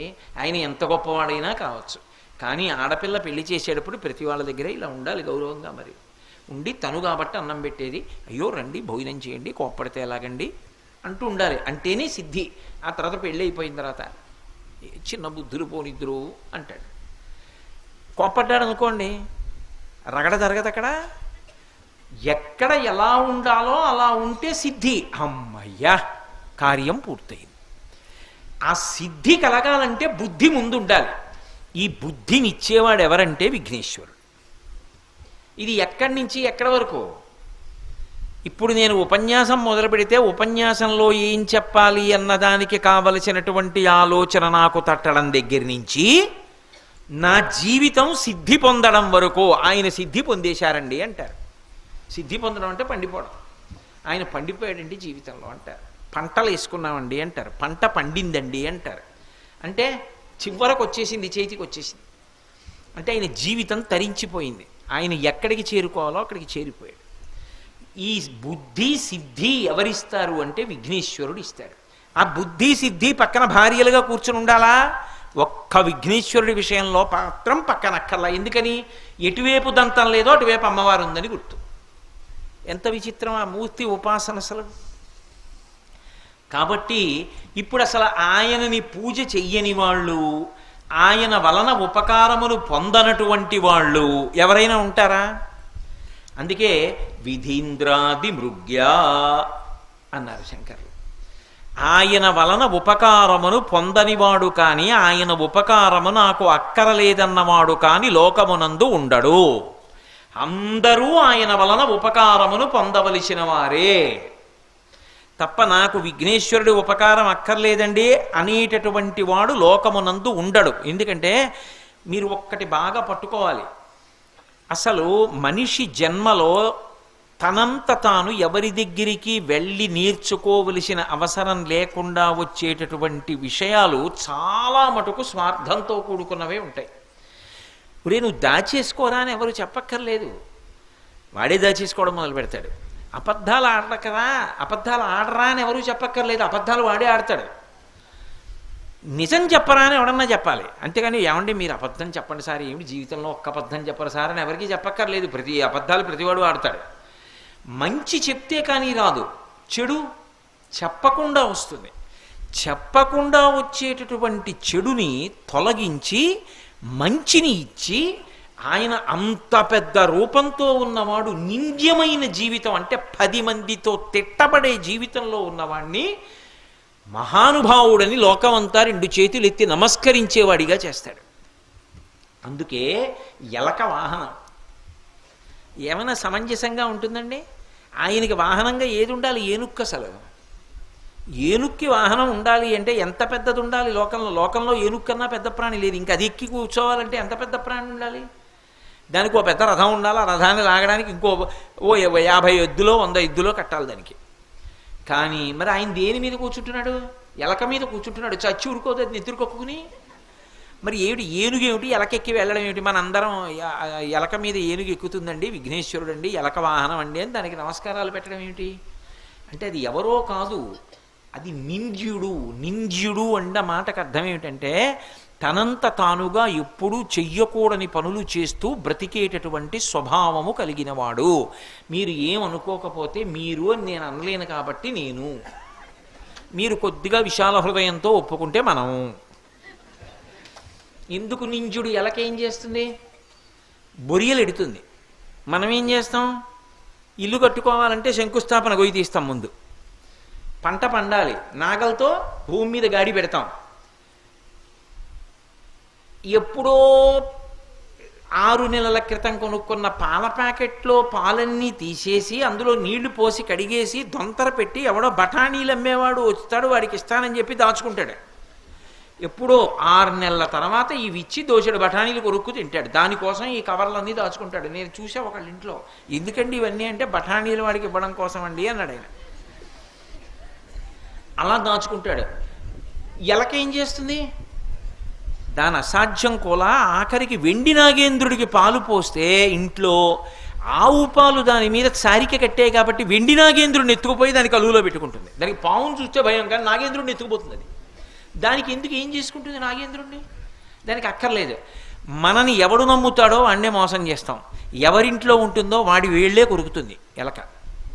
నేను ఏలూరులో ఒకప్పుడు ఒకళ్ళ ఇంట్లో పడుకున్న రాత్రి, ఆయన పడుకోబోయే ముందు చెప్పాడు నాకు దిక్కుమాలిన మాట, ఏమండి ఎలకలు ఉన్నాయి, వేళ్ళు కొరుకుతాయి జాగ్రత్త అన్నాడు. ఇంకా నిద్ర ఏం పడుతుంది? వీడు ఎలకలు ఉండడం ఏమిటి, వేళ్ళు కొరకడం ఏమిటండి బాబు అన్నాను. అంటే ఏం చేయనండి, ఇంటి నిండా ఏం చేసినా ఎలకలే, అవి వేళ్ళు కొరుకుతాయండి అన్నాడు. నిజంగా కొరికిందో రాత్రి వేళ వచ్చేది. అది ఏమిటో మరి, ఆ యజమాని వేళ్ళు కొరుకుతాయి అవి రాత్రిళ్ళు. ఆ ఎలుక ఎవరు యజమానో ఎవడింట్లో అది ఉంటూ వాడి చూరులోనే ఉంటుంది, వాడింట్లోనే పట్టుకుపోయి తినేస్తుంటుంది, వాడి వేళ్లే కొరికేస్తుంది. నా అంత భద్రంగా ఎవ్వరూ లేరనుకుంటుంది, ఎక్కువ సంతానానికి అంటుంది. నేను ఆ మాట ఎందుకు అనాలి?